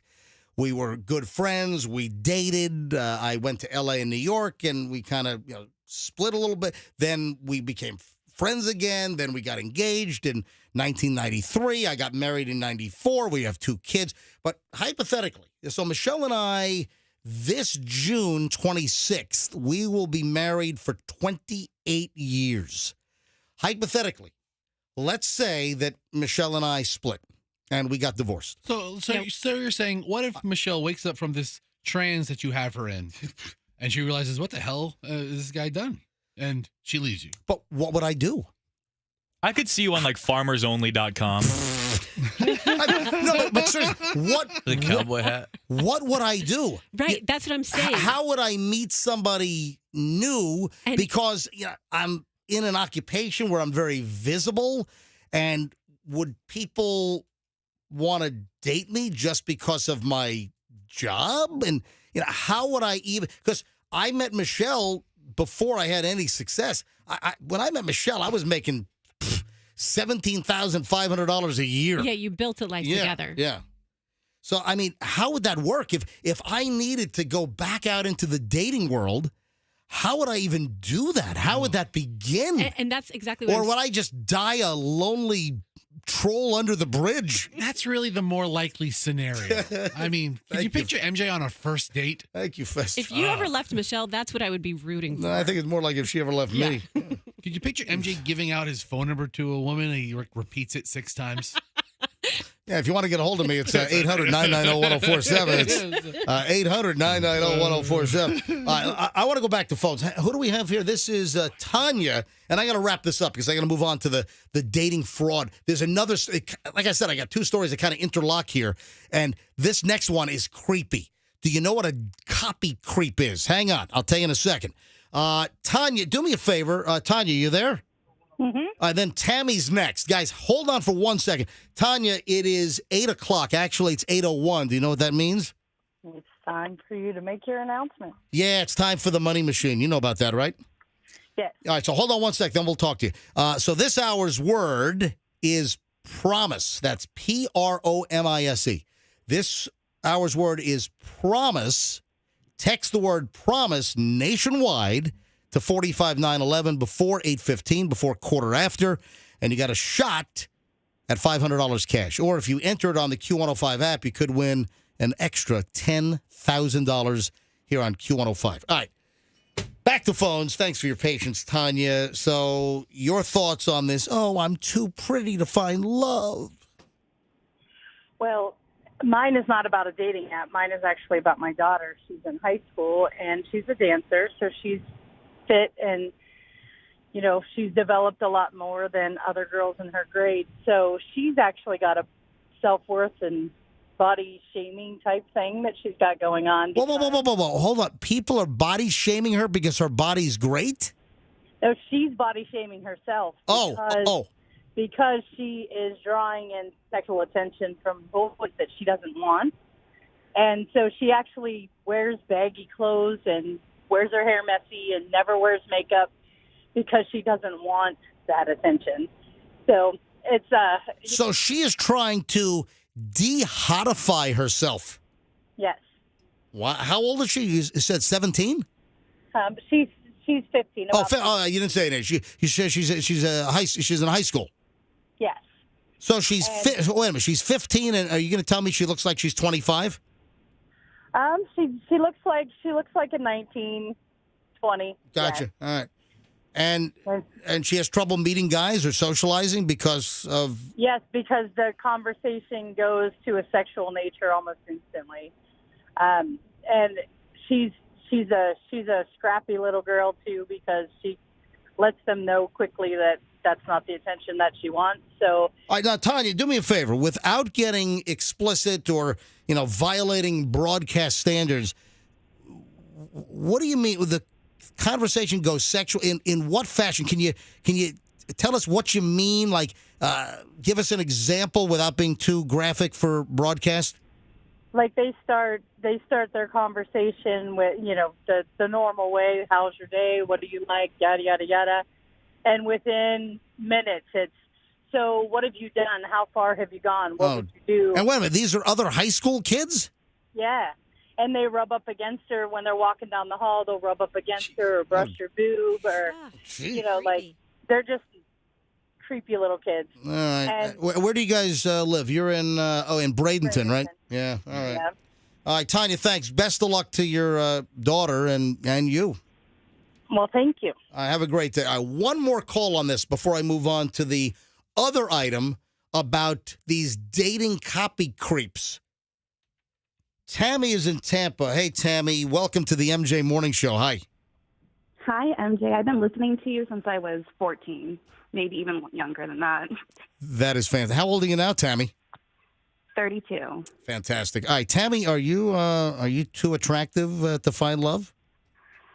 Personally, I don't think that, but I think all hot people probably don't think that. I consider myself an 8, but in high school I had people brushing against me and stuff like that. And now I have 2 master's degrees and I'm working on my doctorate, so now I'm even more unapproachable to men. And single. So you're totally single. You're smart, and you're, I'm assuming, very attractive. And Yeah, actually, on the dating websites, I do Tinder and Bumble. On Bumble, I'm my actual identity. I have master's degrees, and then men don't approach me because of that. And then on men don't approach you because they think that you're too smart, or she's not going to be an easy date. Red flag. Say that again. What? I'm a therapist too, so I'm a psychologist. Oh, so they think you're going to be breaking them down the whole time. Yeah.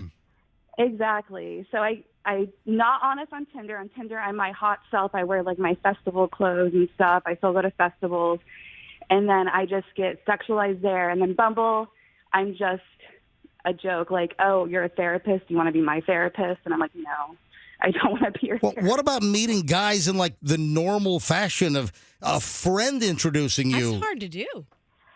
I've done it, and it ends up bad. I just got out of a 4-year relationship, and like... Hold on, you just got out of a relationship. How long did you say? Like a year ago, I got out of a relationship for 4 years. Oh, That's wow. like the longest one I've had. Wow.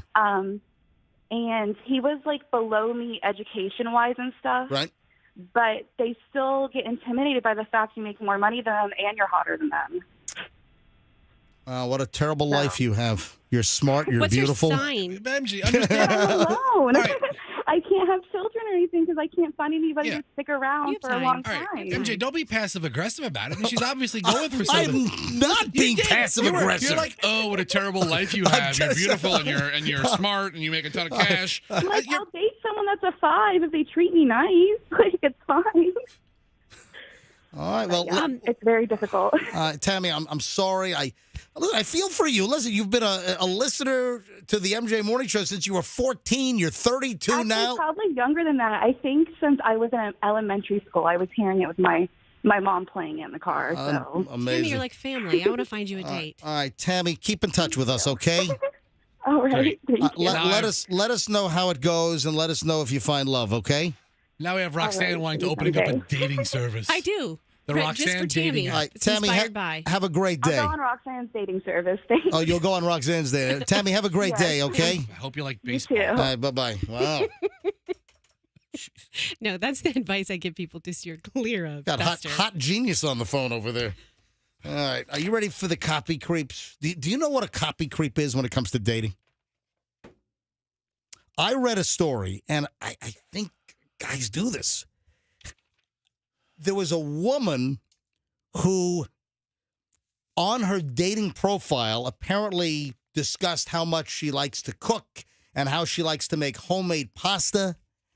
And she matched with a guy who then said, oh, man, I like to make pasta too. So a copy creep is a guy that kind of creeps in on a woman's profile and then tries to identify or tries to get a little in by pretending that they're into the same stuff that the woman advertises that she likes. And apparently it even goes as far as guys will find women online, see things in their profile, then change their own profile to add some of the similar interests to kind of magnetically attract the woman. I mean, that's a copy creep. Right. That's the term that I'm giving it, a copy creep. The psychological term when you just do it in person is called mirroring.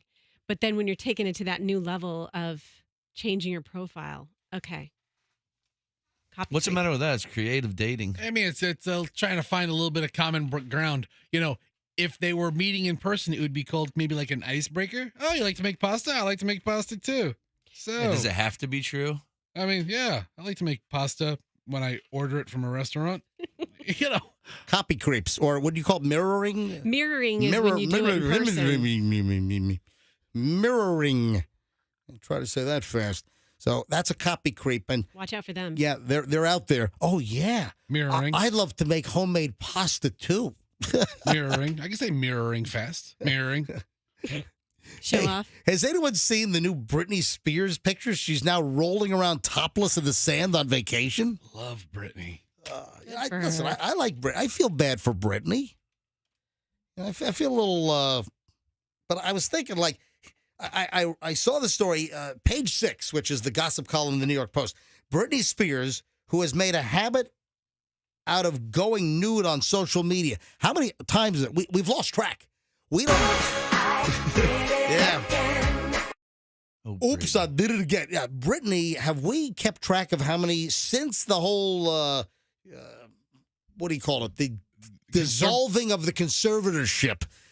How many times has she been like nude or shown her butt or how many? It's got to be what, a dozen times now on social media, right? Mm-hmm. It's That's like she's almost like she's acting out now that she's free. She's going above and beyond. She's like exaggerating a bit. And the latest now is that Britney Spears posted a video of herself yesterday. This is fresh. Britney Spears yesterday, video of her rolling around in the sand topless while on vacation in Mexico with her fiance, this, what is it, Sam Asghari? Is that how you say his name? Yeah. She's crawling around. She's rolling on the beach. She's got some blue and white bikini bottom, sunglasses on, no top, and she's just rolling around topless. Britney, this is hard to believe. Britney Spears is 40 years old now. Yeah. Britney is 40, Froggy. Can you believe? Do you remember? Were you there? Who was there when she came by the radio station back in 90? Was it 96, 97? That was me. Who was that? All right, me. No, it wasn't. You weren't there, Coop. I probably wasn't. I don't think it was When born she was yet. opening up for NSYNC back in the day. Yeah, she was the opening act for NSYNC. Fester, do you remember that? Do you remember she came when you guys were on the Jack Harris show? Yeah, before exactly. I met her at the Brandon Town Center when she wasn't even interviewed. She wasn't even famous then. Jack Harris had the Jack Harris Daily Show on 13. Yeah, and At noon 30? that show, it was like live from Busch Gardens for a long time. Right. And then it moved to Brandon Town Center. That's right. So we all go to Brandon Town Center, and he's interviewing NSYNC like when they're right out of the gate. Right. And I saw this video years later, and it kind of struck me funny.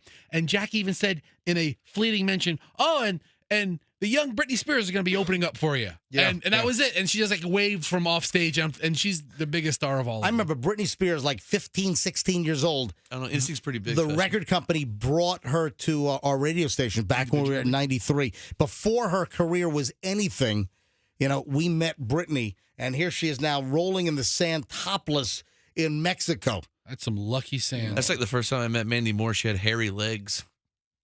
How did you know?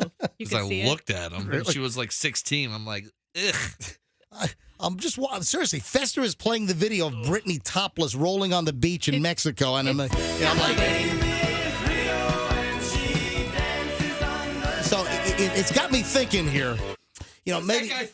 Maybe something. Her name is Britney, and she's topless in the sand. Oh my God. So is that her bodyguard? Yeah, what's that guy doing? Who is that? Did you see the guy in the black shorts and the black It's got to t-shirt? be a bodyguard. There's an oaf of a man who is just sitting here with his hands folded in front of him. I think it is. I think it's a bodyguard on the beach. She's man, she's rolling on the sand, and the waves are coming up. And she's doing this sexy roll. Yeah, and but you know what? Her facial expressions aren't like sultry sexy. They're more like a cheerleader while she's doing it. She's going to get sand everywhere. I mean, but she's doing these poses and these crawls, and then she takes her bikini top off, and she's covering up, the sensitive areas with her hands. But it's like she's continuing to act out and be as provocative as possible. Good for her. You can see in the background behind the security guard, just like a family playing in the water. Yeah, they are. Just a couple of people just playing frisbee. I'll tell you right now, though, but her name is Britney, and she's topless in the sand. Man, that's terrible. You have a What'd way you of say? just butchering songs. Her name. Have another one. It's like a secret power. Let me take a mediocre 80s song and make it worse. Do you think that most Americans can't name all 4 of their grandparents? Yes or no? That's ridiculous. Look, I just got Coop, our producer, thinking about this.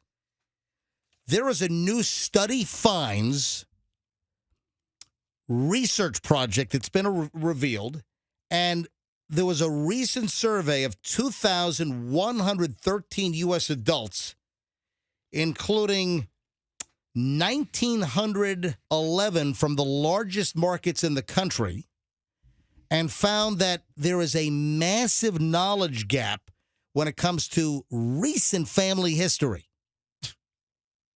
Sad. And the story goes that most Americans can't name all 4 of their grandparents, their grandmother and grandfather on their dad's side, and their grandmother and grandfather on their mother's. What? Don't you need those for like passwords and stuff? I can only name 3.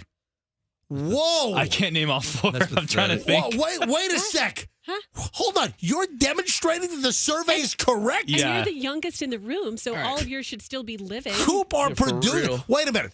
All right, who can't you name? My grandpa on my dad's side. You don't know your father's father's name? Well, okay. Your grandfather? You don't know his name? I don't know his name. I really don't. How? I've never met him. Is that? Oh well. So obviously he's passed, right? Yeah. I think he passed away before I was born. But that's. But still. Not much of an And then my grandma's name on my dad's side, we called her Meemaw, but I think it was like Betty Joe. Meemaw? Yeah, that was my Meemaw. Grandma's name was BJ? This is That was so hot. Froggy, stop it. Sorry, I'm sick. Let me take some Metamucil and I'll call you in the morning. I saw these results. I'm like, come on. Most Americans can't name all 4 of their grandparents, and I got my producer can't name his grandfather. I never met him. But still. You should still know their names. Yeah, exactly. All right, you name all 4 of yours. My mother's father, Fred. My mother's mother, Hermina, but everyone called her Minky. My father's side, my father's father, Albert. And my father's mother, Francis. My God. I mean, Man, those names are so old. I don't even have to think about it. Fred, Albert, Francis, and Hermina. Those aren't old sounding names. Those sounds like hurricane names. There's Hermina. There was no Tiffany's or Ambers. So were your great grandparents hoping for a son to name him Herman? Oh, it's a girl. Well, let's name him Herman now. Guess what? Herman. That is true. Get out of here. Yeah. And then there is a Herman in the family as well. So Herman and Hermina. Oh man. But my grandmother's name Hermina, which she hated the name, and folks just called her Minky. She was never called like her real name after the age of like 10 or 11. But I was just amazed that most Americans can't name all 4 of their grandparents. That's pretty crazy. What about streaming? The issue now with streaming services, with all of the content available, is that Americans are overwhelmed. Again, we have a new report out that Americans with all of the streaming services out there are absolutely overwhelmed, and they're like confused, or they feel like there's just too much. Too many choices. Now, Roxanne, what do you have? Which streaming services do you guys have at your house? What do you pay for? Netflix. Okay. Amazon. Right. Disney. Right. Those are the three. Yes. Fester, what do you pay for? And I'm sure Fester's got some kind of racket where he's got access to everything with stolen passwords. Okay, so hold on. Yeah. I don't appreciate that at all, because we have a family Netflix account, which my mother-in-law pays for. Yeah. I pay for the Disney Plus and Hulu bundle, and Unitard gave me his login for YouTube TV. So and you just use that every day, probably? Well, no, yeah, he opened up my own account. So like YouTube TV thinks I'm like Unitard's brother. Now, Froggy, what do you guys pay for? Do you even know, or is that Kim's department? Oh, we got the cock. We got. I just dumped that. That's Peacock. That's what they call it. That's dude. the name of it, MJ. What are you doing, MJ? Hold on, they don't call it that. Okay, people in the know call it that. Okay, sure. The official name is Peacock. It's the NBC streaming service. You're so dump happy. I just dumped that. So I say to Froggy, name the streaming services that you guys pay for, and instead of saying Peacock, he says, "Oh, we pay for the," and he just uses the last 4 letters. That's the inside lingo. No, it's not. Yes, it is. And also the flicks. Okay. Diz. You were just trying to get away with saying that word on the air. Come on. And the AMA. All right, see, hold on. You're the Zon. You're paying for Peacock, you're paying for Netflix, and Amazon? No. Yeah, do we have Amazon? I Well, can't remember. Amazon- Probably do if you have Amazon Prime. If you have Prime, And then- YouTube TV. And I'm watching a very good Jimmy Seville documentary. But listen, there's horrifying. there's Hulu, Well, there's HBO Max. I forgot we have all the HBOs. and Yeah, Showtime because and stuff. now what do I have? I pay for Netflix. We are Amazon Prime members. I pay for because on cable I get Showtime and HBO, so I get those apps as well. My dad has a family account, and I'm on Hulu from my dad. But the point is, there are so many. Like we didn't mention Paramount Plus for right? There's Discovery Plus has a lot of good shows. Paramount Plus has the entire Paramount vault in there. Essentially, we spent the other night. It was maybe 7:30. We were watching TV with the kids. We spent time on Netflix just watching the previews of 15 shows. We ended up watching none of it. All right, time for bed. Let's go. Yeah, I would spend so much time looking for something that I get tired and then just go to sleep. Yeah. But the bottom line is, you can't even watch all this content. No. Like, I mean, I wonder if I asked for listeners to call in, if I asked for, again, just maybe a couple of calls here, and are you a listener that absolutely you subscribe to the absolute most streaming services? I wonder if I said, all right, call us now if you think you're a listener who buys every streaming service, that you're a subscriber and you dole out the monthly fee. What listener is listening right now that can go down the list of every single crazy amount of streaming services that you subscribe to? I mean, you have to set the barometer. I mean, what, MJ, more than 8? But the point is, the research, and that's why I'm bringing this up, this was a Hollywood Reporter story that Americans are overwhelmed. There are so many damn streaming services. I'll tell you what, who can take the cake? Call up now. Is there a listener that can take the cake, and can you list all of the streaming services that you pay for? 800-990-1047. If you're going to call up with like 3, 4, 5, forget it. Yeah, it's got to be like almost double digits. It's got to be like everything. All right, 800-990-1047. 800-990-1047. I want to hear from a listener that like subscribes to everything. I have Apple TV, but that's because it's free because I bought a phone. I forgot Apple TV. Yeah. And You the know, only thing I have WWE Network. Okay, the only thing I watch on Apple TV is Ted Lasso. I haven't watched anything else on Apple TV. All right, before I move on, Stacy, let me grab a couple of calls and then we got to move on. But Stacy's in Largo. Stacy, how many streaming services do you subscribe to? 10 to 12. Oh, my. Good morning, Coop. Good morning, Fester. Good morning, Froggy. Good morning, Roxanne. Good morning, MJ. Good morning, Stacy. We don't need to make a habit of that. Stacy, can you can you name right now all of the streaming services that you pay a monthly fee for?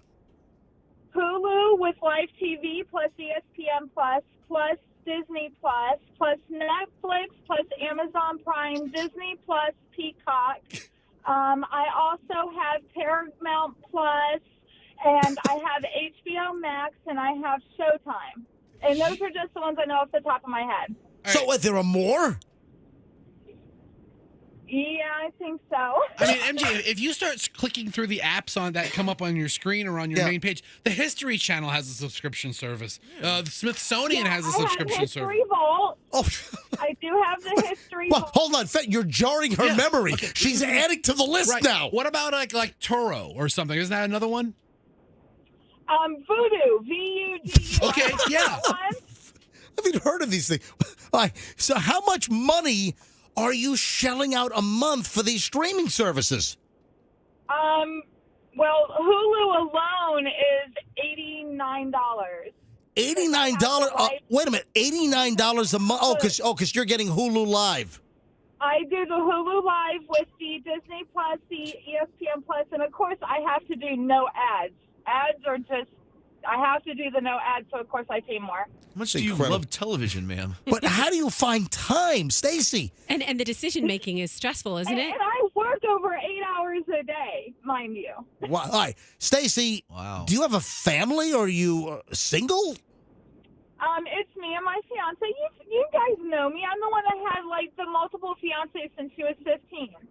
And I've been with the same guy for now going on 10, 12 years. Okay. Yeah, she called a couple weeks ago. Oh, that's right. Well, you called. That's right. All right. Loyal listener. Absolutely. Stacy, thanks for the Runaway call. bride. Hey, All right, look at the phones here. the radio subscription's free here, okay? Anel is in Tampa. Hello, you're on the MJ Morning Show. How many streaming services do you have? I have 7. And which ones do you have? I have Paramount Plus, Peacock, Prime Video. I have Disney Plus, Hulu, Netflix, HBO Max. Oh, and I also have Stars. Sounds like more than 7. Yeah, where'd you get 7 from? Sounds like I have 17. Thanks for the call. All right, I got to move on here, but let me grab 2 more. Connor is in Tampa. The research shows that Americans are now overwhelmed with all of the streaming services. Connor, what do you have? Lost count, to be honest. So I got about 10.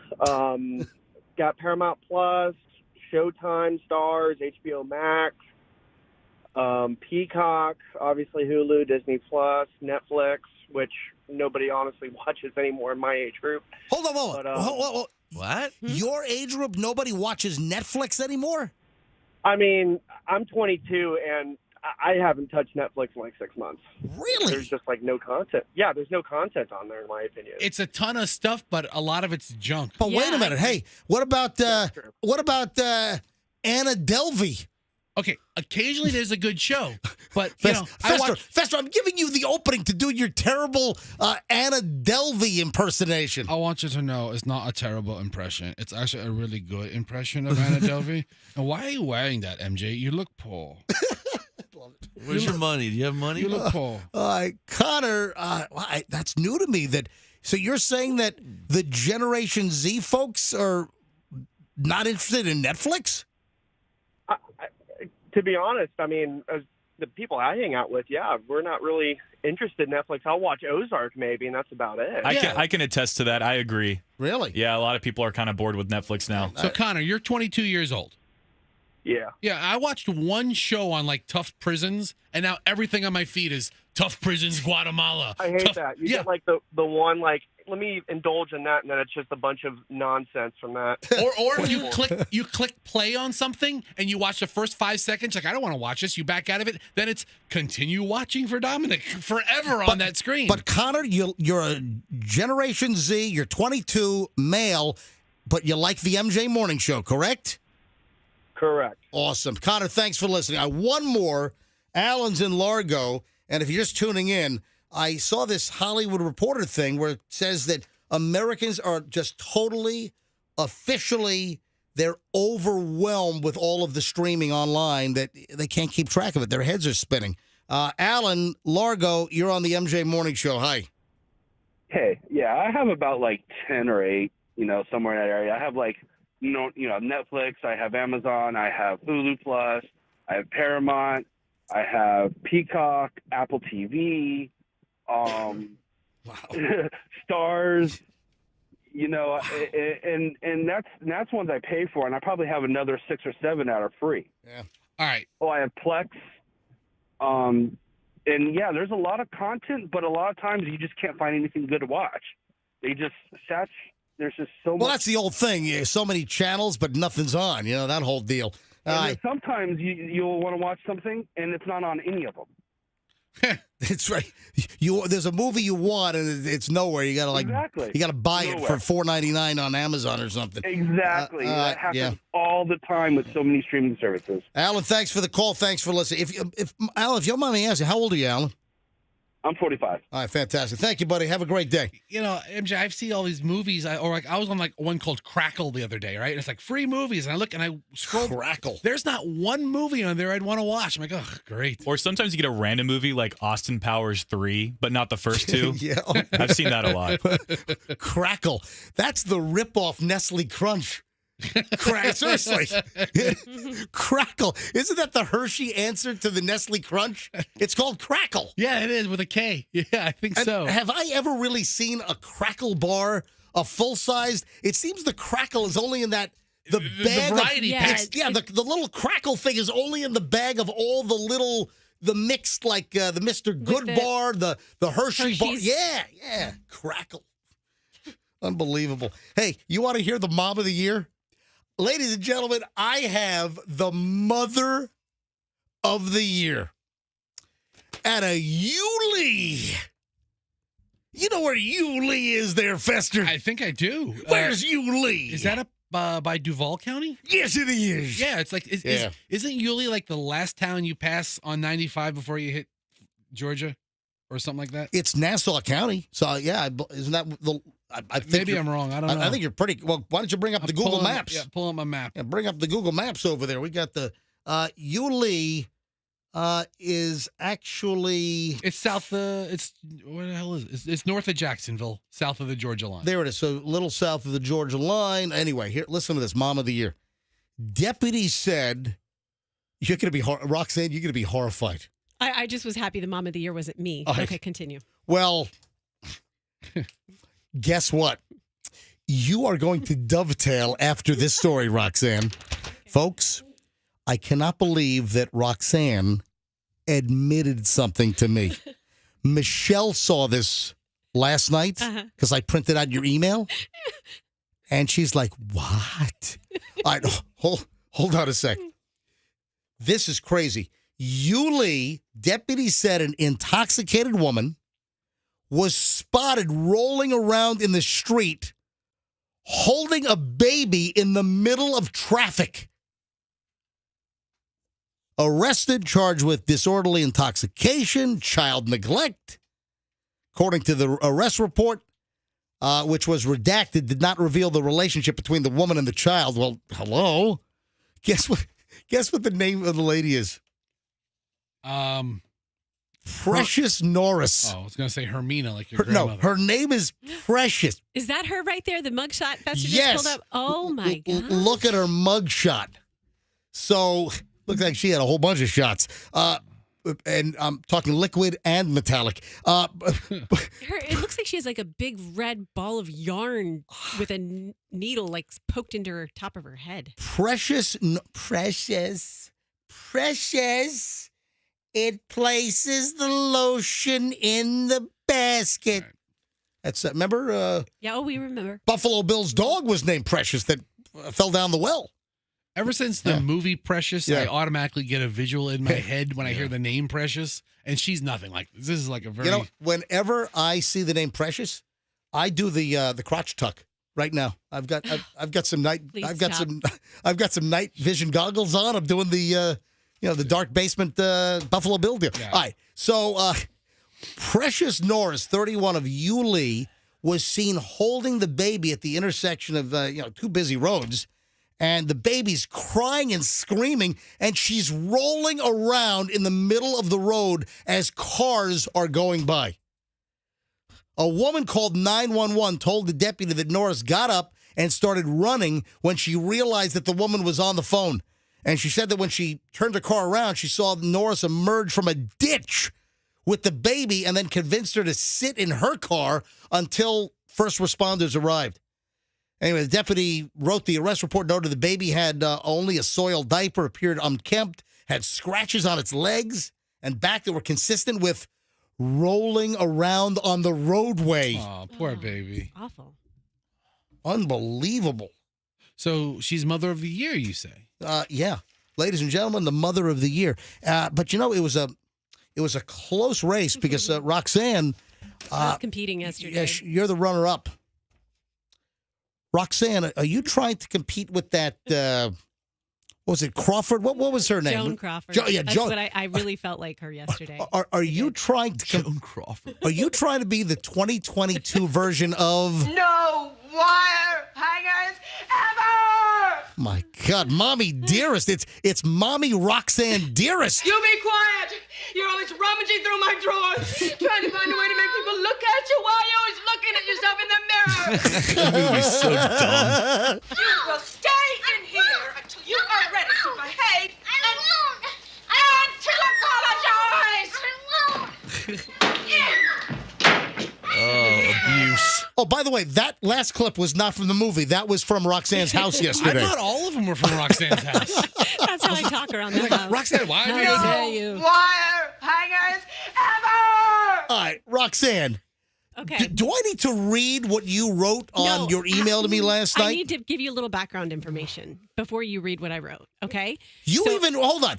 Roxanne and the crew, we all exchange emails every night about potential content for the show, stories we like, links to stories that we might talk about on the show.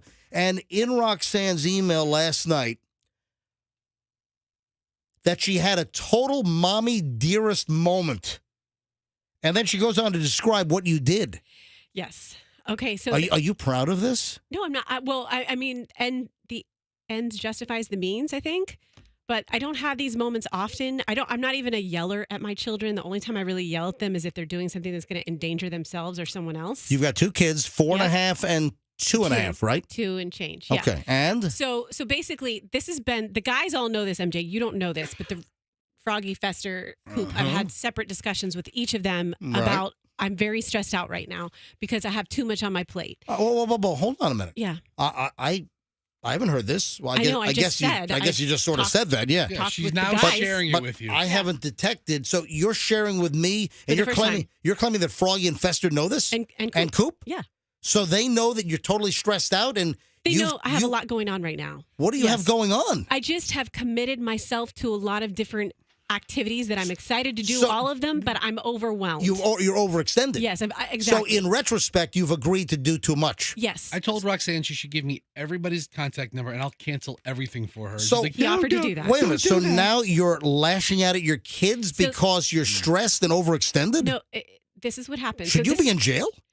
I mean, maybe she shouldn't be in jail, but she should be in some program. Yeah, I probably should. All right, go ahead. So Monday, for instance, I spent 5 minutes with Daviana. 5 minutes. That's it. I was working the entire day. That is your 4.5-year-old? No, my 2-year-old. Oh, your 2-year-old is Daviana. Okay. Yes. And usually I spend a lot of time with my children. So I'm feeling a lot of mom guilt. I've told my whole family, even my 4-year-old, I'm like, help mommy this week. It's going to be tough. So yesterday afternoon, I'm doing a Zoom call on the patio, watching the kids. I hang up from the Zoom call. I start What was the Zoom call about? It was about a women's conference that I have to do tomorrow. So, like a seminar. God, you got stuff coming out of everywhere. Which I'm really excited to be a part of. She would love to cancel this women's conference. No, I'll cancel it right now. What's the name of it? I'll cancel it right now for you. I want to do this. What's the name of it? It's called the Greater Women's Conference of Bel Air Bluffs. What's the name of the conference? I'll cancel it right now on the air. Absolutely not. Cancel. Okay. I'm proud to do it. I want to do it. However, it's the masses. It's everything that I'm doing. That's just one little thing. What did you do to your kids? Explain to the audience. So then my kids are trying to get my attention. My daughter had some bad behavior. I'm setting it up to show you I have been an unattentive mother. So I'm on Zoom. So you're admitting to parental negligence? Did you hear that, Your Honor? I'm sorry. Can I please finish? I'm properly setting this up. All right, my bad. Go ahead. So my daughter, who is normally not defiant, she's not getting the attention she wanted. Mommy, I'm looking at my phone, and she goes, Mommy, can I do this? And she puts her foot on the patio table, and it's like a round little end table thing, and it's got a glass top. She's like, can I do this? And she pushes it like she's going to push it over. I said, absolutely not. And she goes, boom, knocks it right over. Oh, my. Did she break the glass? No, thankfully nothing broke, but But you know what she's doing? She's acting out to get my attention. She is so desperate because you're so frayed and you're so dispersed. Yes. You've got so much going on. That is your daughter. I mean, listen, you don't need to be a child psychologist.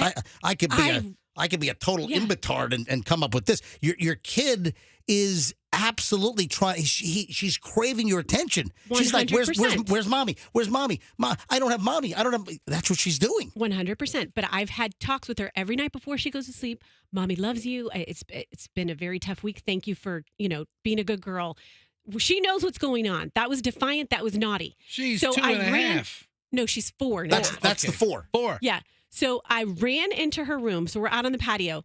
I said, that's it. After she kicks the patio Yes. table over. Yes. Luckily, it didn't bust the glass top. Thankfully not. Didn't hurt herself or someone else. You might have to go to Leader's Patio Furniture and get a new one. Yes. Yeah. Don't do it.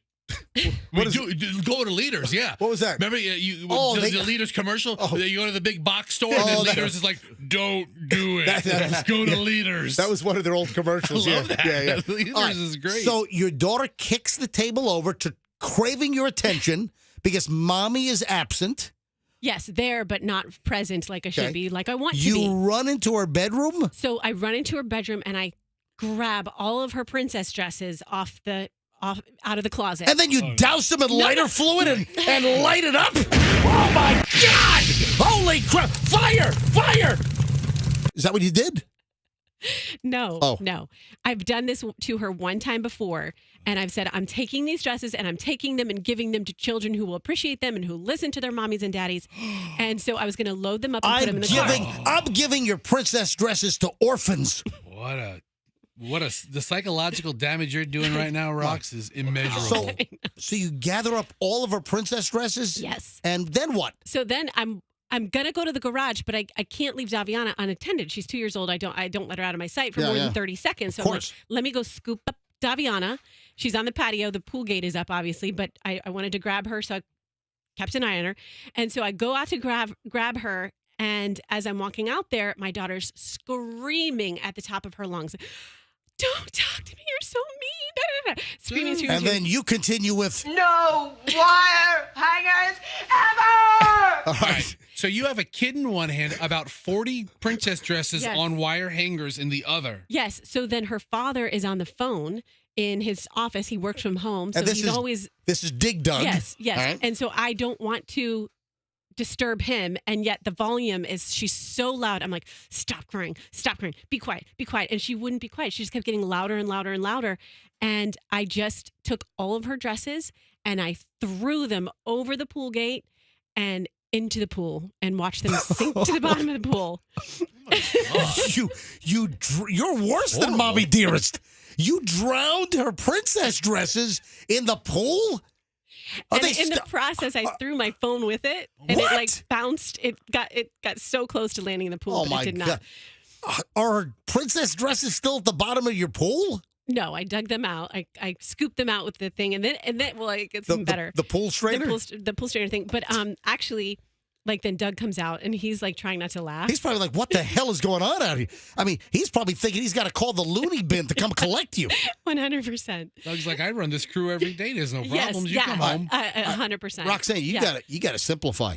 If you're having meltdowns like that, let me tell you, you've got to decomplicate your life. I agree with that statement 100%. But let me tell you something. My God. I don't act like that often. Every child has to know that their mother is crazy or has the ability to be crazy because you don't mess with crazy. And so, hold on. Let me digest that. Every child needs to know that their parents can snap like a maniac. Is that what you just said? He's become borderline abusive with some really aggressive, non-violent threats. Should get to the point where Department of Children and Family should be called? I didn't touch my child. It wasn't nothing like that. But she had to get the point across that you can't do that.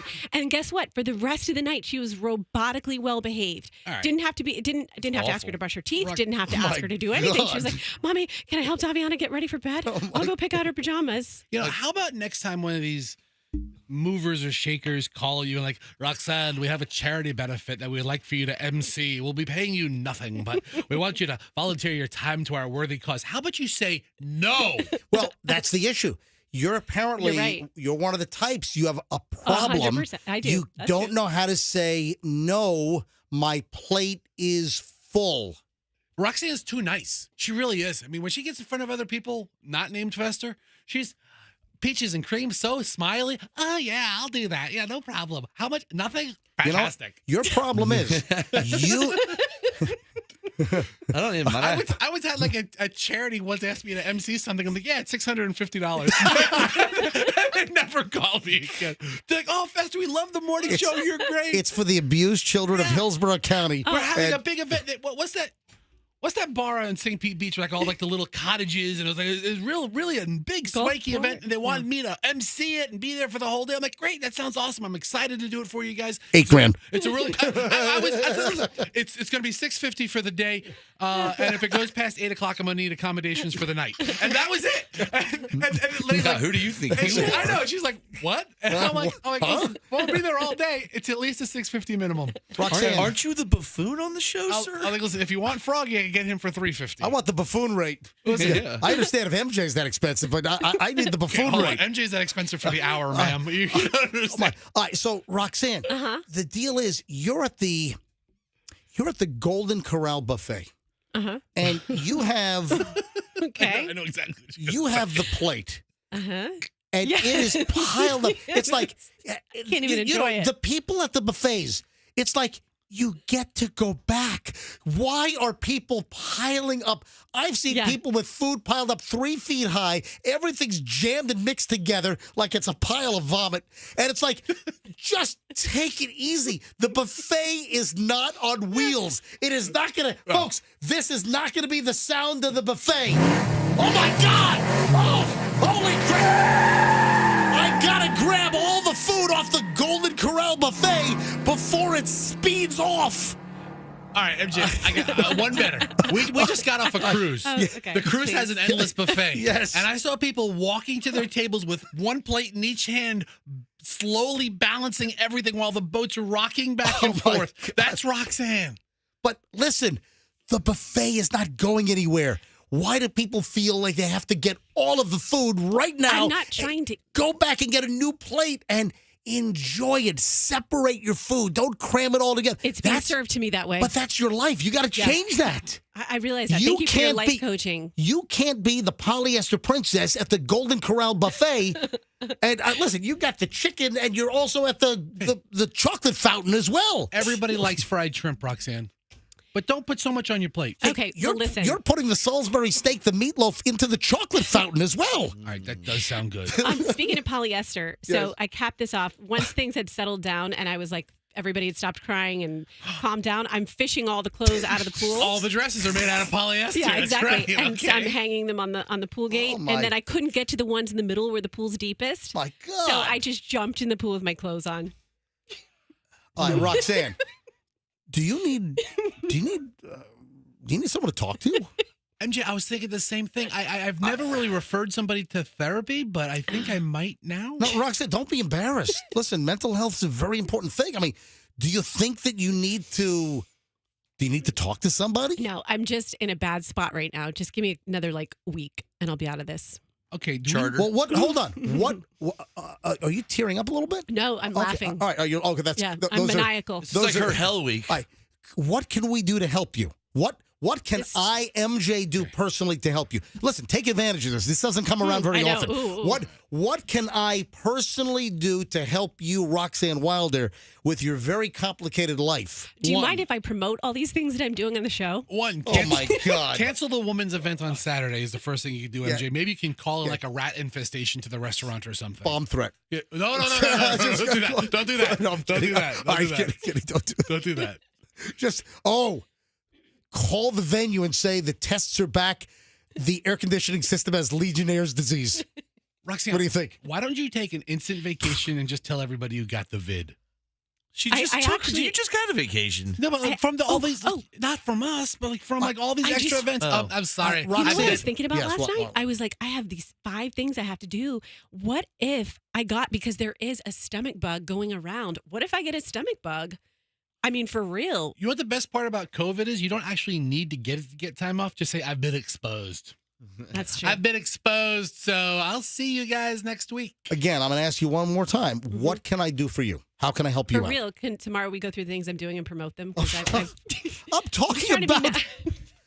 Just bear with me for the next, just give me 5 more days. And And I'll then are you going to be able to tell people, no, I can't handle it, and stop overbooking yourself so you're snapping on your kids? I'm going to change my phone number. All right, hey, again. New policy. Charge people. Somebody comes to you with an event that they have to have you at to be the host or the MC or the auctioneer or whatever. Don't say yes right away. Bring it to us, and we'll analyze it, and you come back with an answer. Are you so frazzled that you could mistakenly pack meth in your kid's lunch? By the way, that's a real story, and we'll get to that next. Hang on a minute, folks, when we get back. Also, hey, Coop, are you still doing Instacart for extra money? Yeah, a couple times a month. All right, do you know about the tip baiting situation at Instacart? Do you know about that? No, but I think I might have an idea of what that could be. Folks, this is nasty. Instacart. I know a lot of people that use Instacart, which I don't get. I don't know why you got to be so lazy you can't get off your ass and go to the supermarket. But hang on a minute. There is something that's happening. It's called tip baiting, and this is rude. This is really bad. Hold on. We're loaded. We have about an hour to go. We're back in just a minute. Don't move. We got a solid MJ hour coming up. Roxanne, do you need to start a GoFundMe account to help you with, like, raising money for mental health counseling or something? Or? Yeah, can we do that? All right. Folks, we're back in a minute. Hang on. We're jammed. Next, MJ Morning Show here on Q105.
No Froggy. Froggy has left the building. He didn't even tell us. I just got a text. Froggy's gone. I'm going to head home. I'm nauseous. I'll see you guys tomorrow morning. Let's see. Tomorrow is what day of the week, Roxanne? Friday. Ooh, is Froggy also setting up here for a nice 3-day weekend? Well, I'll technically be like a 3.5 day weekend, leaving in the middle of the show. I'll see you guys tomorrow morning. Yeah. I'm not counting on that. I'm counting on, is there some kind of fishing tournament this weekend that he's going to? Is that it? Froggy's been stressed out lately. What's up? He's been stressed out at work. I mean, I know we just got finished talking about Roxanne. Yeah, Roxanne is stressed out. Is coming apart at the seams. But Froggy's having other, I don't know. I think this fixture business is really running him a lot. And I don't know. I just had a theory, and maybe this is something a lot of people can relate to.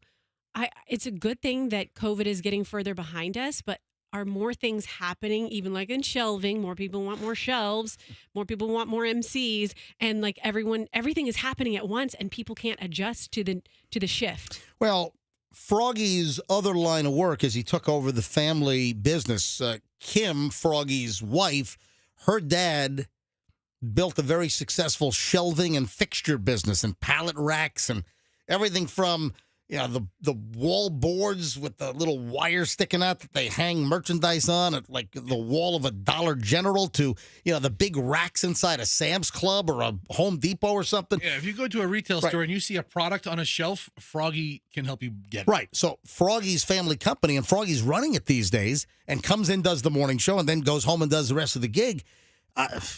He doesn't even need this radio thing, man. But the thing is that the radio thing is fun. The shelving thing is boring. Hello. He gets to go to a couple of conventions a year with like 70-year-old men. Anyway, so Froggy's left the building. I have an awesome idea. First of all, I did tease a couple of things. I have another Mom of the Year here, and then the whole Instacart thing. This is cruel. If you use Instacart and I find out that you do this, I'm coming to your house and we're going to have some words. I'll explain in a minute. First, though, before I forget, from yesterday's show. Drop it now! Drop the knife! Put it down. Put the knife down. Put the knife down. This was the lady at Walmart up in, was that Marion County, right? Yes. Yeah. Somerville or Summerlin? Yeah, Somerville. Marion County, this woman who we found out apparently was all on meth. She had like 4 grams of meth ingested earlier in the day or something. And this lady she's a wreck. And she walked into Walmart and she's got a brick and she's threatening people. Then she finds a pocket knife, one of the items sold at Walmart, and takes the pocket knife out of the package. So now she's got a brick. Then she's got a pocket knife. She's threatening customers. The cops show up and they're yelling, "Drop the knife." This is all from the body cam from the officer. Drop it now! At first, he's holding a gun on her, then puts the gun away, grabs the taser from his left side, and ultimately ends up tasing the woman. And, well, it goes a little something like... Drop the knife now. Oh! Did you hear the thud? Did you hear the... Oh! All right, here's my idea. Oh, God, this is so good. Fester. Yes. I shoot you with a taser gun. No. That's brilliant. No, we shoot you with the taser gun. Wait a minute. Now, listen, we did the taser thing back in the 90s. We used a police taser. Who came in and did that on? Do you remember you were shot in the back with the real deal? I'm talking about the ones where it was like the Taser International. The wires come out with those metal barbs. It jammed right into your back. I think that the police still use that kind of still. They do. Yeah. I mean, they have new generations. But I think it was like a private security firm because law enforcement didn't even readily have them yet. Yeah. Mm-hmm. So we had Fester tased with the gun that shoots the wires, the ones the cops have. And I remember distinctly the guy he's trying to get the barbs out of your back. Do you remember that? And he's like, "My God, it's like I got a fishing hook and a manatee over here." It was like a mini harpoon into a whale's back. Oh, Fester, we got to do this again. We have to do an MJ Morning Show recreation. We go to a Walmart. First of all, you can't ask permission. No. You just got to shoot this guerrilla style. All right? Yes. And taser me in a Walmart? Yeah. We find almost like the exact same setup because keep in mind that a lot of Walmarts have the same layout. She's in the Garanimals row. You can see that she's in the baby section. As the officer approaches, you can see but also on the other side, there are cleaning supplies. I mean, it's not going to be identical. Each store has a different floor plan. Oh, my God. And then there's like the baby clothes section, and they have one of those. It's like a rack, but it's like 4 shelves. It's kind of it's like and it's on wheels. It's a rectangular or squarish shelf system, 4 layers, and it's on wheels. And the woman gets tased, and you heard the sound, and then she falls over. She gets stiff like a log and just rolls over and falls like a bag of concrete and hits the rack. The rack wheels move. Fester, we got to recreate that with you. That is hysterical. We block it out. We get Buck from the video department here. We got to get a taser gun. We got to get the real deal. And we got to, we got to tase you. And then you fall over and hit the rack at Walmart. Man, it's the MJ Morning Show recreation. Can you imagine the views? Yeah, imagine the might hits? be 400 or 500. Yeah. Dude, that would be a smash. The only thing that would get smashed is the rack of clothing that I impale. That you would. All right, so you'll do it, right? Oh, yeah, get right on it. Okay. All right, so we're just going to need to get a taser gun is what I'm thinking. Yeah, sure. We'll buy it online. Easy to come by. Rox, I know that you're frazzled these days. When you send your kids to daycare, do they get a little lunch bag? Do they get a little thermos? A little... Yeah, they do. All right. Well, I know you're frazzled.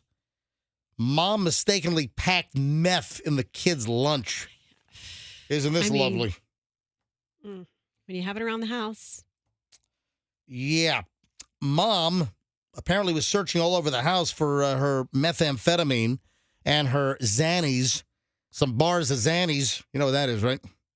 Oh, Roxanne Is that knows. street lingo? Yeah, for what? Xanax? Yeah, Xanax. Yeah, well, Roxanne So knows. Mom couldn't find her meth and her Xanax, and guess what? She couldn't find them because she sent her kid to school with the drugs packed in the kid's lunch. All right. Sent the kid to child care. Is that insane? Did the kid think it was candy or something? Did the kid even touch it? Now, or ingest it? luckily, the kid did not ingest it. But this is in Louisiana, West Monroe, Louisiana, and the cops were called to this child care facility after the staffers discovered the narcotics inside the lunch bag carried by the 4-year-old daughter of Jennifer Wise. Is that terrible? Oh, my gosh. Yeah, police investigation revealed that Wise had left a gram of meth and a half of a Xanny bar and several doses of the sedative clonazepam in the girl's lunch bag when the kid was dropped off at daycare. So I guess clonazepam is a downer. I think it's a muscle relaxant. Okay. Right? It's a sedative. Look it up. Yeah. A lot of bad stuff in the lunchbox. That's crazy. Was there like a peanut butter and jelly sandwich in the lunchbox? Maybe a juice box, a sliced apple, anything else like that? Or was it just drugs? No. Lunch was in there with the added accoutrement. Clonazepam treats anxiety. So Okay, if you're anxious about all Sounds the like meth you that need you have on you. Sounds like you need some of that, Roxanne. It's not a bad idea, Rox. You're very, very anxious these days. So she admitted to the police purchasing the drugs earlier in the day for $75. And she said that she actually misplaced the drugs and was currently in the process of looking for them. So the kid gets sent off to daycare, and she's like, where's my Xanax? Where's my meth? I need more. Listen, you're in really bad shape if you accidentally place your drugs in your kid's lunch bag and send the kid off to daycare. Now, by the way, a search of her residence found 9 additional grams of meth, digital scales, numerous plastic baggies, which means that she was in the distribution and sales business. Would you like to learn how to have a home-based business? Have you ever wanted to work for yourself? Exactly. Be your own boss. You ready to tell your boss to take this job and shove it? With my 4 DVD program. Love those commercials. Exactly. Oh, my. Anyway, she's charged with 4 felony narcotics counts, misdemeanor raps. You know, I don't see where it says that she was hit with, like, child endangerment, but I'm sure a prosecutor can come up with a way to hit her with child endangerment when you send your kid to school with Xanax and meth in her lunch bag.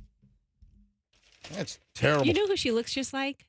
Looking at her. Fester, go back to her mugshot. Yep.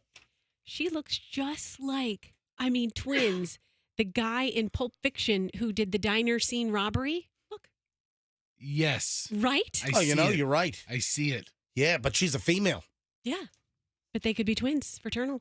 But has some of her some of his somes, apparently. Garcon, bit of my coffee. All right, Instacart. This is terrible. Hey, Coop, when's the last time you drove Instacart for some extra spending cash? I think sometime last month. Okay, so you don't do it regularly. It's not every weekend or. No, it's not as frequent as I used to, but I'm still on the app. I'm still registered and signed up. Have you ever been tip baited? If I think that the definition of tip baited is correct, then yes. What do you think the definition of tip baiting is? So the thing with Instacart is you are shown your tip amount before you accept the order. Yep. So my theory is that someone's putting like a $20 tip, you accept the order, and then they request to not have that tip fulfilled after you complete it. Yeah, they cancel the tip. So they bait the Instacart driver to get the order and probably get it quickly, get the tip, and then these Instacart customers, they then cancel the tip that they baited the Instacart driver with. That's awful.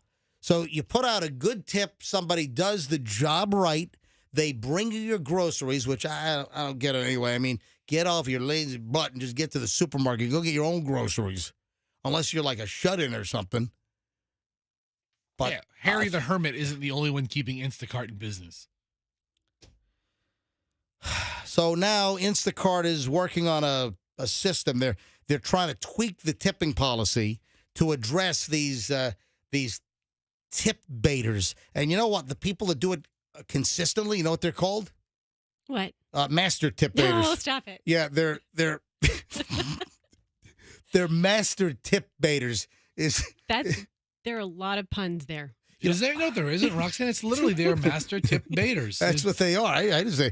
So just the master tip baiters. That's what happens. They lure the Instacart driver to take the order with a high tip, and then the customers, they then zero out the tip when the order is complete. That's shady. Yeah, because they give you the option to take it back. Yep.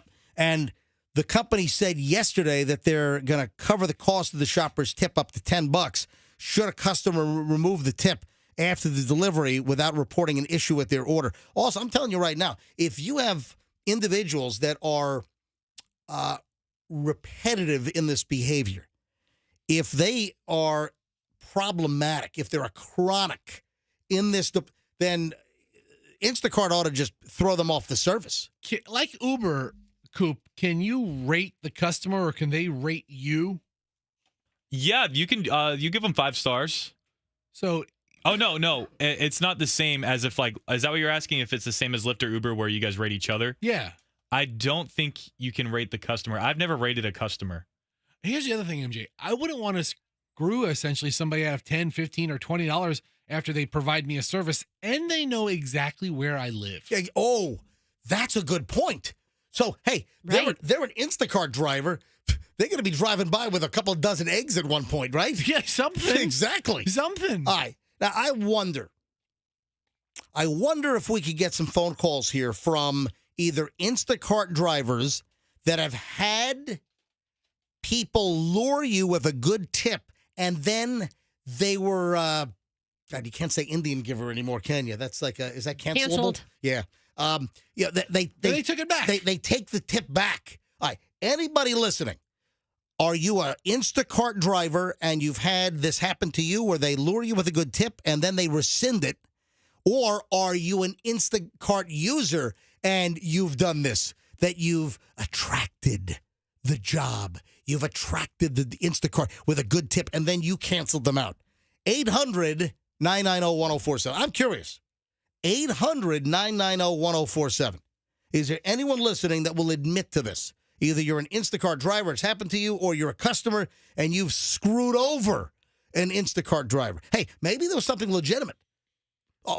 Maybe something did happen and something went wrong with the service, the delivery, or whatever, and then maybe you were justified in canceling the tip. All right, if it's legitimate, then it's not screwing somebody over. Exactly, but I'd like to hear from both sides here. All right, 800-990-1047. That's how you get into the MJ Morning Show. 800-990-1047. Yeah, Coop. So we have Mike on the line. I didn't realize it was this bad. But, oh, wow. All right. Hang on, let me grab Mike. Mike is in St. Pete. Hi, Mike. Welcome to the MJ Morning Show. Hey, MJ. Thank you. All right, what happened? This was during the whole pandemic situation when they were doing tip baiting, and I had a huge Sam's order, and it had a $95 tip on it. Wow. And it used to be 3 days they could adjust the tip. Now it's 1 day, and what you're saying is correct about if they take the tip away, they have to report the incident to Instacart, and they'll give you $10. And what Coop was saying about we are not able to rate any of the customers that we shop for. Well, but you can't rate the customer. So if you get a lunatic customer that yells at you or there's some issue, you can't rate the customer? That is correct. We have no way of doing that. The only thing we can do is contact support through the chat feature and report them as being rude or anything along those lines. But Gotcha. we do not have a star rating like they can rate. Now, Mike, how often do you do Instacart? Is this like a total full-time job for you or just a little part-time thing? Well, it used to be full-time during the pandemic, and now I just do Instacart and Uber depending on what kind of mood I'm in. Gotcha. Understand, Mike. So how many times when you've done Instacart, how many times have you had people screw you over on the back end by taking the tip away? How many times has that happened? I would say probably 4 or 5 times. Yeah, that's terrible. All right. Thank you, Mike. I appreciate you calling in, and thanks for listening. Oh, you're welcome. Love you guys. Thank you, Mike. Thank you. All right. Now, Patty's in Riverview. I don't know if this is Instacart related, but it's about tipping. Hi, Patty. You're on the MJ Morning Show. Hi. Good morning. What happened, Patty? I've waitressed and bartended for close to 30 years, and people would do that with servers and bartenders. They would transfer an amount of money down, and if you messed up on anything, they would take money away. Well, how would they do that? If you ran the credit card, how do they take it away? They'll put the money down on the table or the bar. Oh, you mean they'll put the cash down?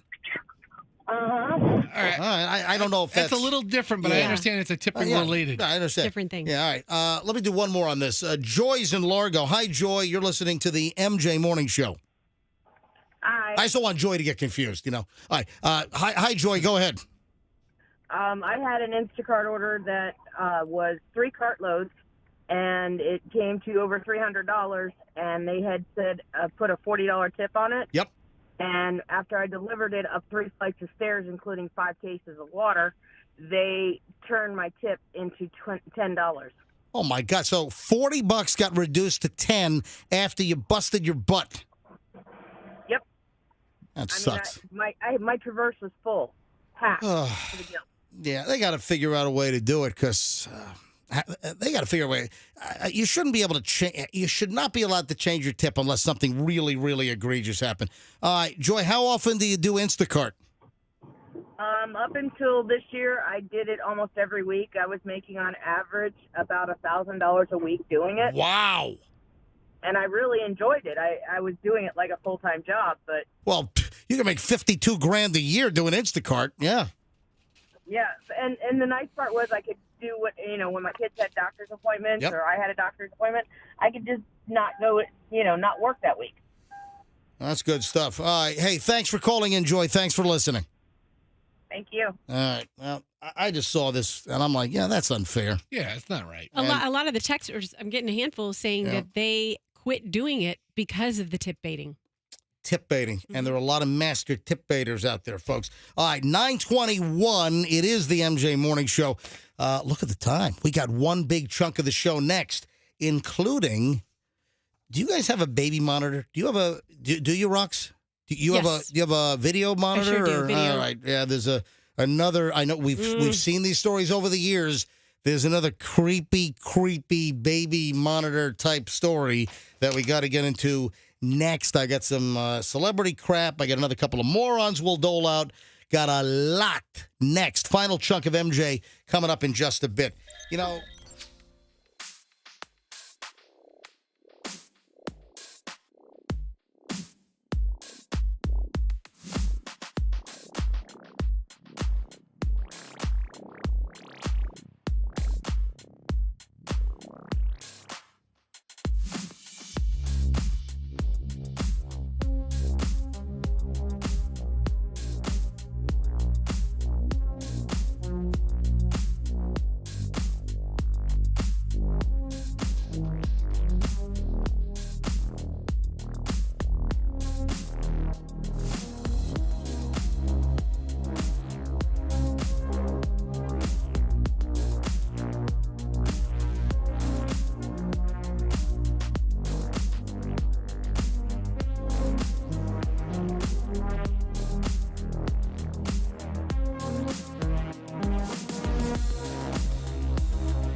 It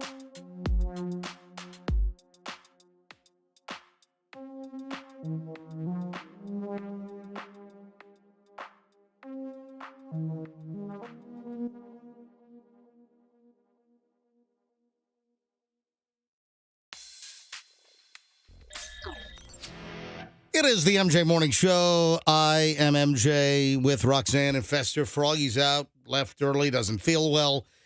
Got to call Michelle, my lovely wife. I have a problem. Now, I haven't told the crew what the problem is. Oh, did you hear me ask Coop for something or no? I heard a little something. I think I might know what it is. Yeah, all right. So I'm going to recuse myself. All right. Fester, you didn't hear it, did you? I did not. Now, Froggy would love this because Froggy's a massive Sopranos fan like I am. One of the greatest TV shows of all time. If you have HBO Max and you have access to the streaming, every single episode, every season of The Sopranos is on there. And, Michelle and I, we rewatched it a couple of years ago. Just every single episode. And it's tremendous. So I've got an issue. And it's somewhat related to a Tony Soprano's storyline. All right. So if I need to call up... That's right.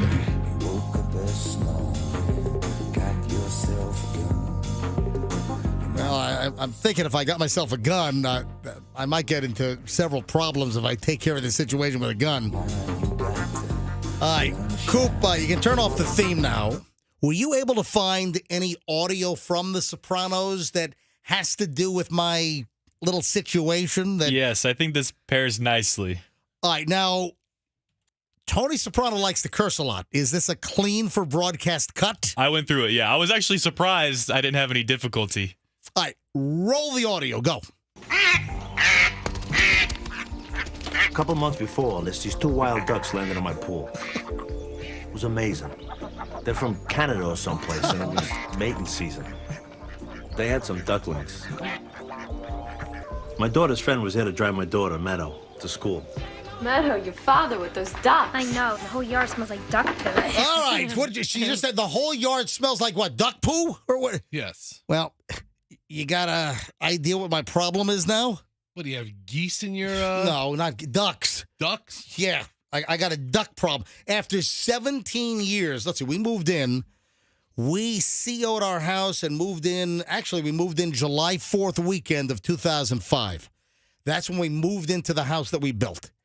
And we have never had a duck problem at our house. And suddenly, I don't know what the hell's going on. Suddenly, I'm a duck country club. I got like 2-3 ducks that like to hang around. I'm like, and they're pooping on the pool deck. I'm like, oh my God. That's where they love to go.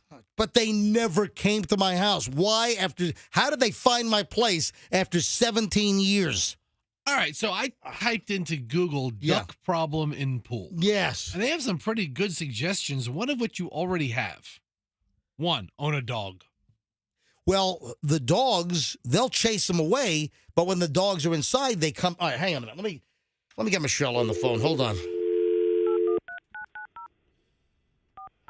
All right, calling Michelle. I'm calling her cell phone because she should be downstairs because it's 9:34.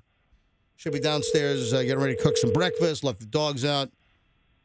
Oh, if she's already let the dogs out, then what the hell? We're sorry. You have reached a number that has been disconnected or is no longer in service. Something I should know? All right, so hang on, the number one suggestion for getting rid of ducks. So I must have misdialed. Yeah, what's Besides number one? having ducks. Yeah. And this makes a lot of sense. Why don't you put some inflatable toys in your pool? Inflatable, like... Oh, do those keep them away? Well, they think there's other animals in there, or maybe bigger animals. Get one of those big swan inflatables. Just let it float around and bounce from side to side all day. Hey, Michelle, are you there? What is going on? Why? I don't know. Hang on a minute. Okay. Is our phone system like crapping out here or something? Probably. Yeah, I think something's going on with our... Oh, there. Now it's ringing. Finally. Jeez. I need Michelle to look Hello. up. Hey, are you downstairs? I'm headed downstairs right now. All right, can you hurry up because we're live on the air. I need to know if... So the dogs have not been out yet this morning, right? No, I can't let them out until I look outside. I know. Jeez. I just played a scene from The Sopranos with Tony and the ducks in the backyard. Yeah. Remember he went and bought the. Did he go to like the Fountains of Wayne and bought like bags of duck food? Right.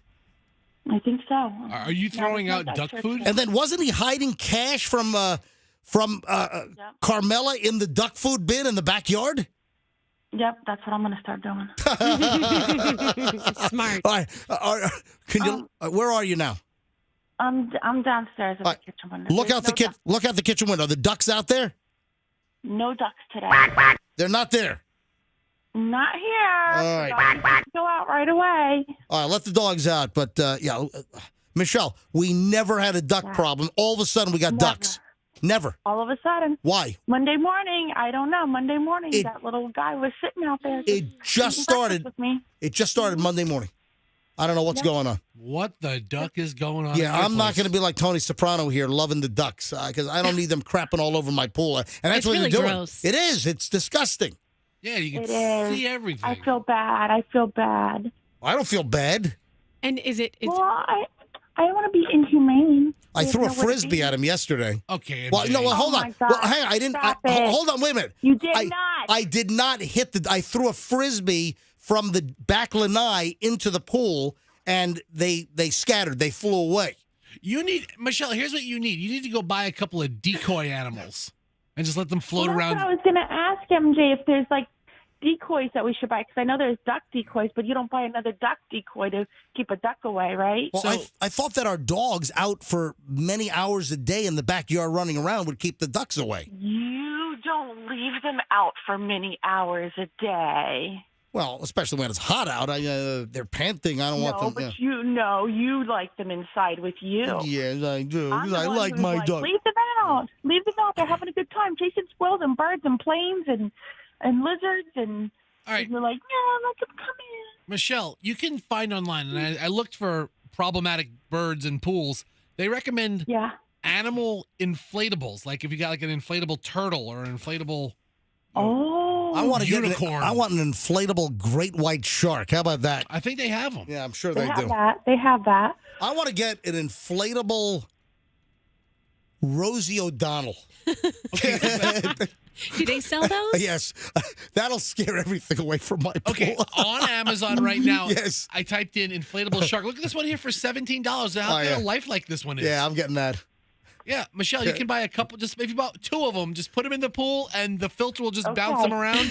All right, Michelle. I'll see you. I'll see you in a little bit. I'm Goodbye. on it. All right, goodbye. Goodbye. All right. So, look at the phones. Coop, what's going on with the phones here? There are a lot of duck problems. All right, hold on. Let me put some of these calls on hold. All right, Coop's screening all kinds of calls here.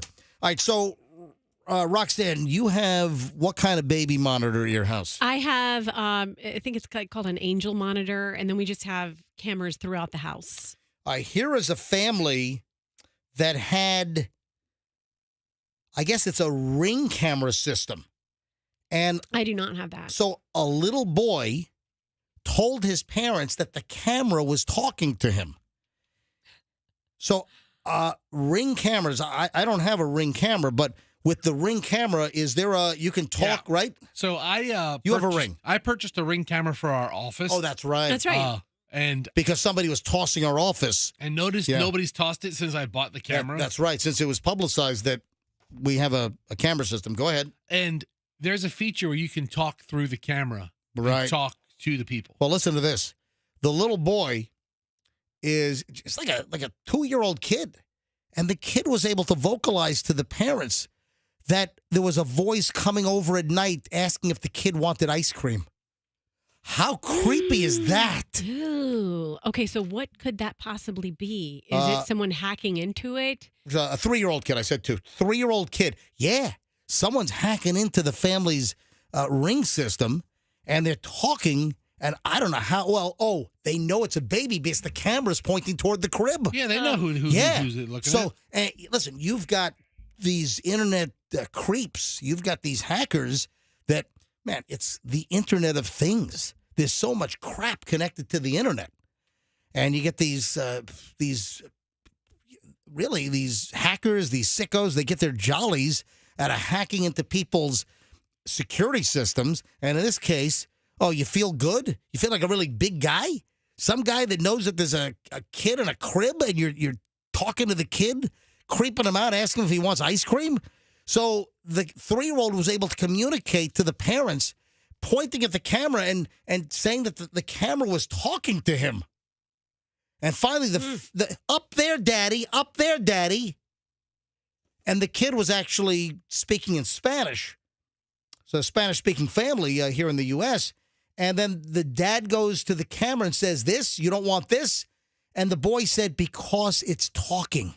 He said, because talking, and then was able to find out that the kid said, yeah, that the voice, the camera would ask him if he wanted ice cream. It's saying, want ice cream. And then the father said, is it a girl or boy? And then the little 3-year-old told his parents that it was a boy, meaning it was a man that was hacking. Ew. Isn't that creepy? A guy hacking into a family's ring system, camera pointing at the kid's crib, and when the parents aren't around and the kid's alone at night, the camera's asking the kid, you want ice cream? That's troublesome. Yeah, that's creepy. What line am I taking, Coop? Line 6, this is Christina.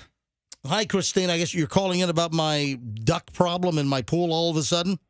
Yes, MJ. I'm from Hampton, Virginia. You know it well. And I do. I worked at a radio station on Mercury Boulevard. There you go. Well, I'm from Fox Hill. Well, do you remember the Todd Shopping Center? Yes, I do. What years did you live in Hampton?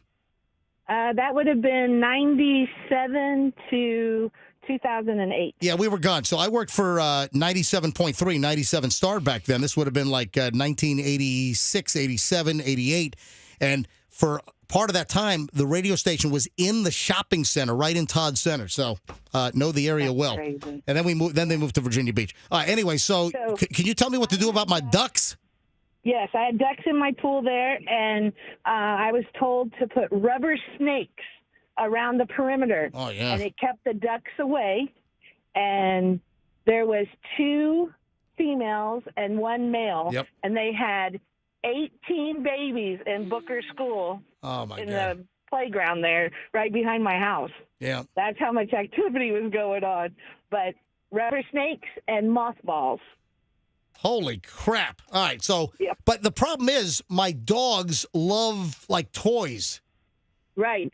And my problem is that my dogs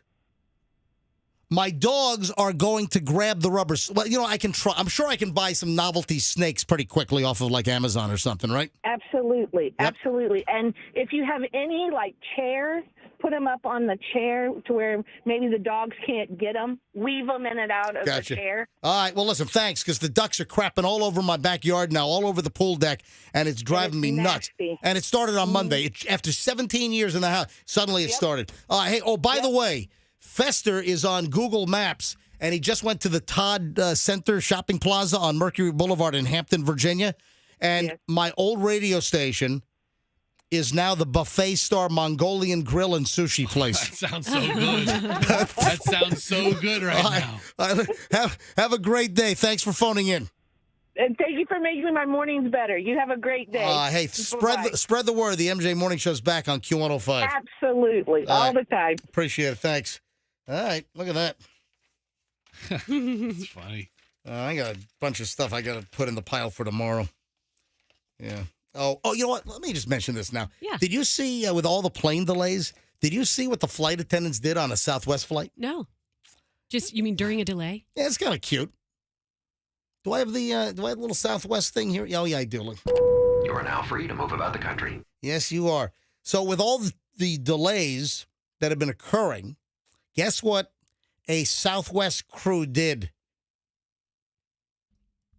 A Southwest crew. This was at Chicago. There was a huge delay in Chicago, and the flight was headed to Buffalo, Buffalo Niagara International Airport in New York, and they were delayed for a couple of hours.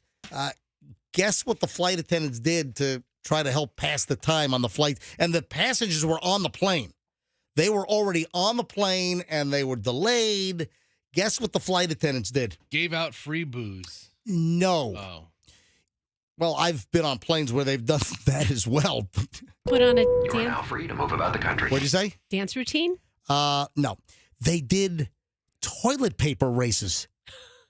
That's awesome. Do you know what that entails? Is it like you have to break through the toilet paper or something? I've never done this. Toilet paper races, in order to pass the time, the flight attendants, they handed a roll of toilet paper to each side of the plane. So they started in row 1 at the very front on the left. They got a toilet paper roll. Then on the right side in row 1, they got a toilet paper roll. And what they did, the person up front would grab the end of the roll, the sheets, and then pass the roll back. And it was a race to see the right side of the plane or the left side of the plane, which side could get the toilet paper roll all the way to the back of the plane to the last row the quickest. Isn't that clever? Yeah, that's very clever. That's pretty fun. Yeah, on Southwest Airlines. I thought that was a fantastic story. Until you have to use the facilities and you're like, where's all the toilet paper? And you're like, oh, wait, that stupid game we played. And a couple of things before we get out of here. Did you see that Mark Zuckerberg is claiming that his employees at Meta, the new name for the parent company of Facebook, did you see that workers at Mark Zuckerberg's Meta, they call him the Eye of Sauron? Yeah, he's a sore eye is what he is. What is that? Eyesore. Yeah, cool. That's from Lord of the Rings. The big giant eye in the sky, that's the Eye of Sauron. So, a nerd. From the J.R.R. Tolkien Lord of the Rings I think universe. you missed an R. I think it's J-R-R-R-R-R-R. The Eye of Sauron is also known as the all-seeing eye. So the employees at Facebook, at Meta, they call Mark Zuckerberg the Eye of Sauron? Okay. That is just creepy. That is so dorky. Well, but also it's the whole metaverse thing. This whole living in this virtual world. What is happening to us? What is going on? I don't want to live in a virtual world. I want to live in the real world. We could be living in a simulation anyway. But listen, I don't want to knowingly live in. There was. Did we talk about the? Was it Dolce and Gabbana? Did I talk about? I talked about it on my afternoon show. One of the designer houses, they made a tiara, a diamond and jewel encrusted crown, a tiara, and they sold it. But there's no real tiara. It was like an avatar. It was a digital image of the crown. Somebody bought it for like $300,000, and you can only wear. Fester, look it up. I think it was Dolce and Gabbana. I think it was D&G. What is going on? You know what? I'm imagining a tiara right now. It's just in my head. It's just a figment of my imagination, and I want to sell it to you, MJ. Would you be interested in buying it? Well, that's apparently a $300,000 Dolce and Gabbana tiara you can only wear in the metaverse. So, like in some kind of simulation, in some kind of video world. Who the hell is going to pay? The whole NFT, the whole non-fungible tokens. What is that? It is. I know what it is, but why are people? Listen, if you own the digital rights to something that really could make money, I understand it. But the bulk of this stuff, this is like the worst butt rash of like the Emperor's New Clothes that I've ever seen in my life. It's like the stuff that people are shelling money out for. It's because everybody's gotten so comfortable just living in their phones, living on social media, and this is the next iteration. But what is going on with our world, with our lives? People wanting to live phony computer world, and I don't. Yeah, Fester. What do you? I kind of like the computer world. I'm not that opposed to it. What's the food like in the computer world? Yeah, that's all you care about. That's the problem. You can't taste it. Oh. But Zuckerberg, they're trying to build that like metaverse world to live in like a fantasy. I want no part of this. Am I the only one? We're going flipping bonkers. I want no part. I want a $300,000 virtual Dolce & Gabbana tiara. That would look so pretty. Folks, the world is going nuts. Absolutely nuts in every which way. You got Putin and Ukraine, and I got Dolce & Gabbana with a $300,000 fake digital crown that you can't really wear. And you can only put it on in some kind of video game world. It's called the metaverse. Yeah. It's called the imbecile verse is what it is. It is also called that, yes. All right. Before we roll out of here today, and we got a big show already lined up for tomorrow. You know, Froggy was talking about doing a Back That Song Up tomorrow where he plays the songs backwards. I don't know if wouldn't count on that. Yeah. He'd have to back himself back into the station and do it. Hey, Coop, how many songs do you guys have for Froggy's Back That Song Up scheduled for tomorrow? I have not been given a number. Do you have any done yet? I don't even know what the theme is. Oh, my God. All right. So, listen, I'm sure Froggy's not going to be here tomorrow. But anyway, before we get out of here, I want to talk about my friends at Fields BMW. Got your eye on a BMW, a fabulous BMW car, a BMW sport activity vehicle. Listen, we've got 3 X5s in this room, which hands down the X5 is the best in the SUV world. Of course, the folks at BMW, they call it an SAV, a sport activity vehicle. Roxanne's got an X5. Froggy's wife has an X5. Michelle's got an X5. And the only place to do your BMW business, folks, is Fields BMW. You know, and this is very important. You know that there are BMW dealers now that are jacking up the price, you know, with the auto supply issue. And there are BMW dealers that are taking the sticker price and they're adding thousands. And it's like they're doing you a favor. Oh, yes, we'll let you buy this car, pay us thousands more. They will not do that at Fields BMW. It is a company policy. They will never put an additional amount on the sticker price of the car. Never. And you've got local dealers that are doing that. And Fields won't. This month at Fields BMW, a 2022 BMW X1 S-Drive 28i, just $499 a month, 36 months, $39.99 due at signing. Offer ends May 2nd. Restrictions apply. See the website, fieldsbmw.com. I love Fields. We've been doing business with Fields since 1999. We live in South Tampa. We buy in Lakeland because their valet service is incredible. The tech will come to you. The valet will bring you a loaner car, take yours back, get it fixed. It's the absolute best. Our friends at Fields BMW. Say hi to Gary Gordon while you're there. There's a reason why there are so many happy Fields BMW customers. I-4 exit 33 in Lakeland. All right, guys, before we roll, anything else, Fester? You done? That is it. All right, Roxanne, I need you to take a deep breath. And you need Stop to breathing. You need Stop to here. reduce your load. All right, you need to just start saying no to people and calm down. All right. All right, thank you. Yeah, That's folks, such if a you zen missed it, message. Roxanne talked about her meltdown earlier today. It's on the podcast. It's on the video stream if you want to replay it later on MJ TV. Of course, everything at mjmorningshow.com. Folks, have a fantastic day, and we'll see you back here tomorrow. Remember, mjmorningshow.com. You need to email me. I'm MJ at mjmorningshow.com.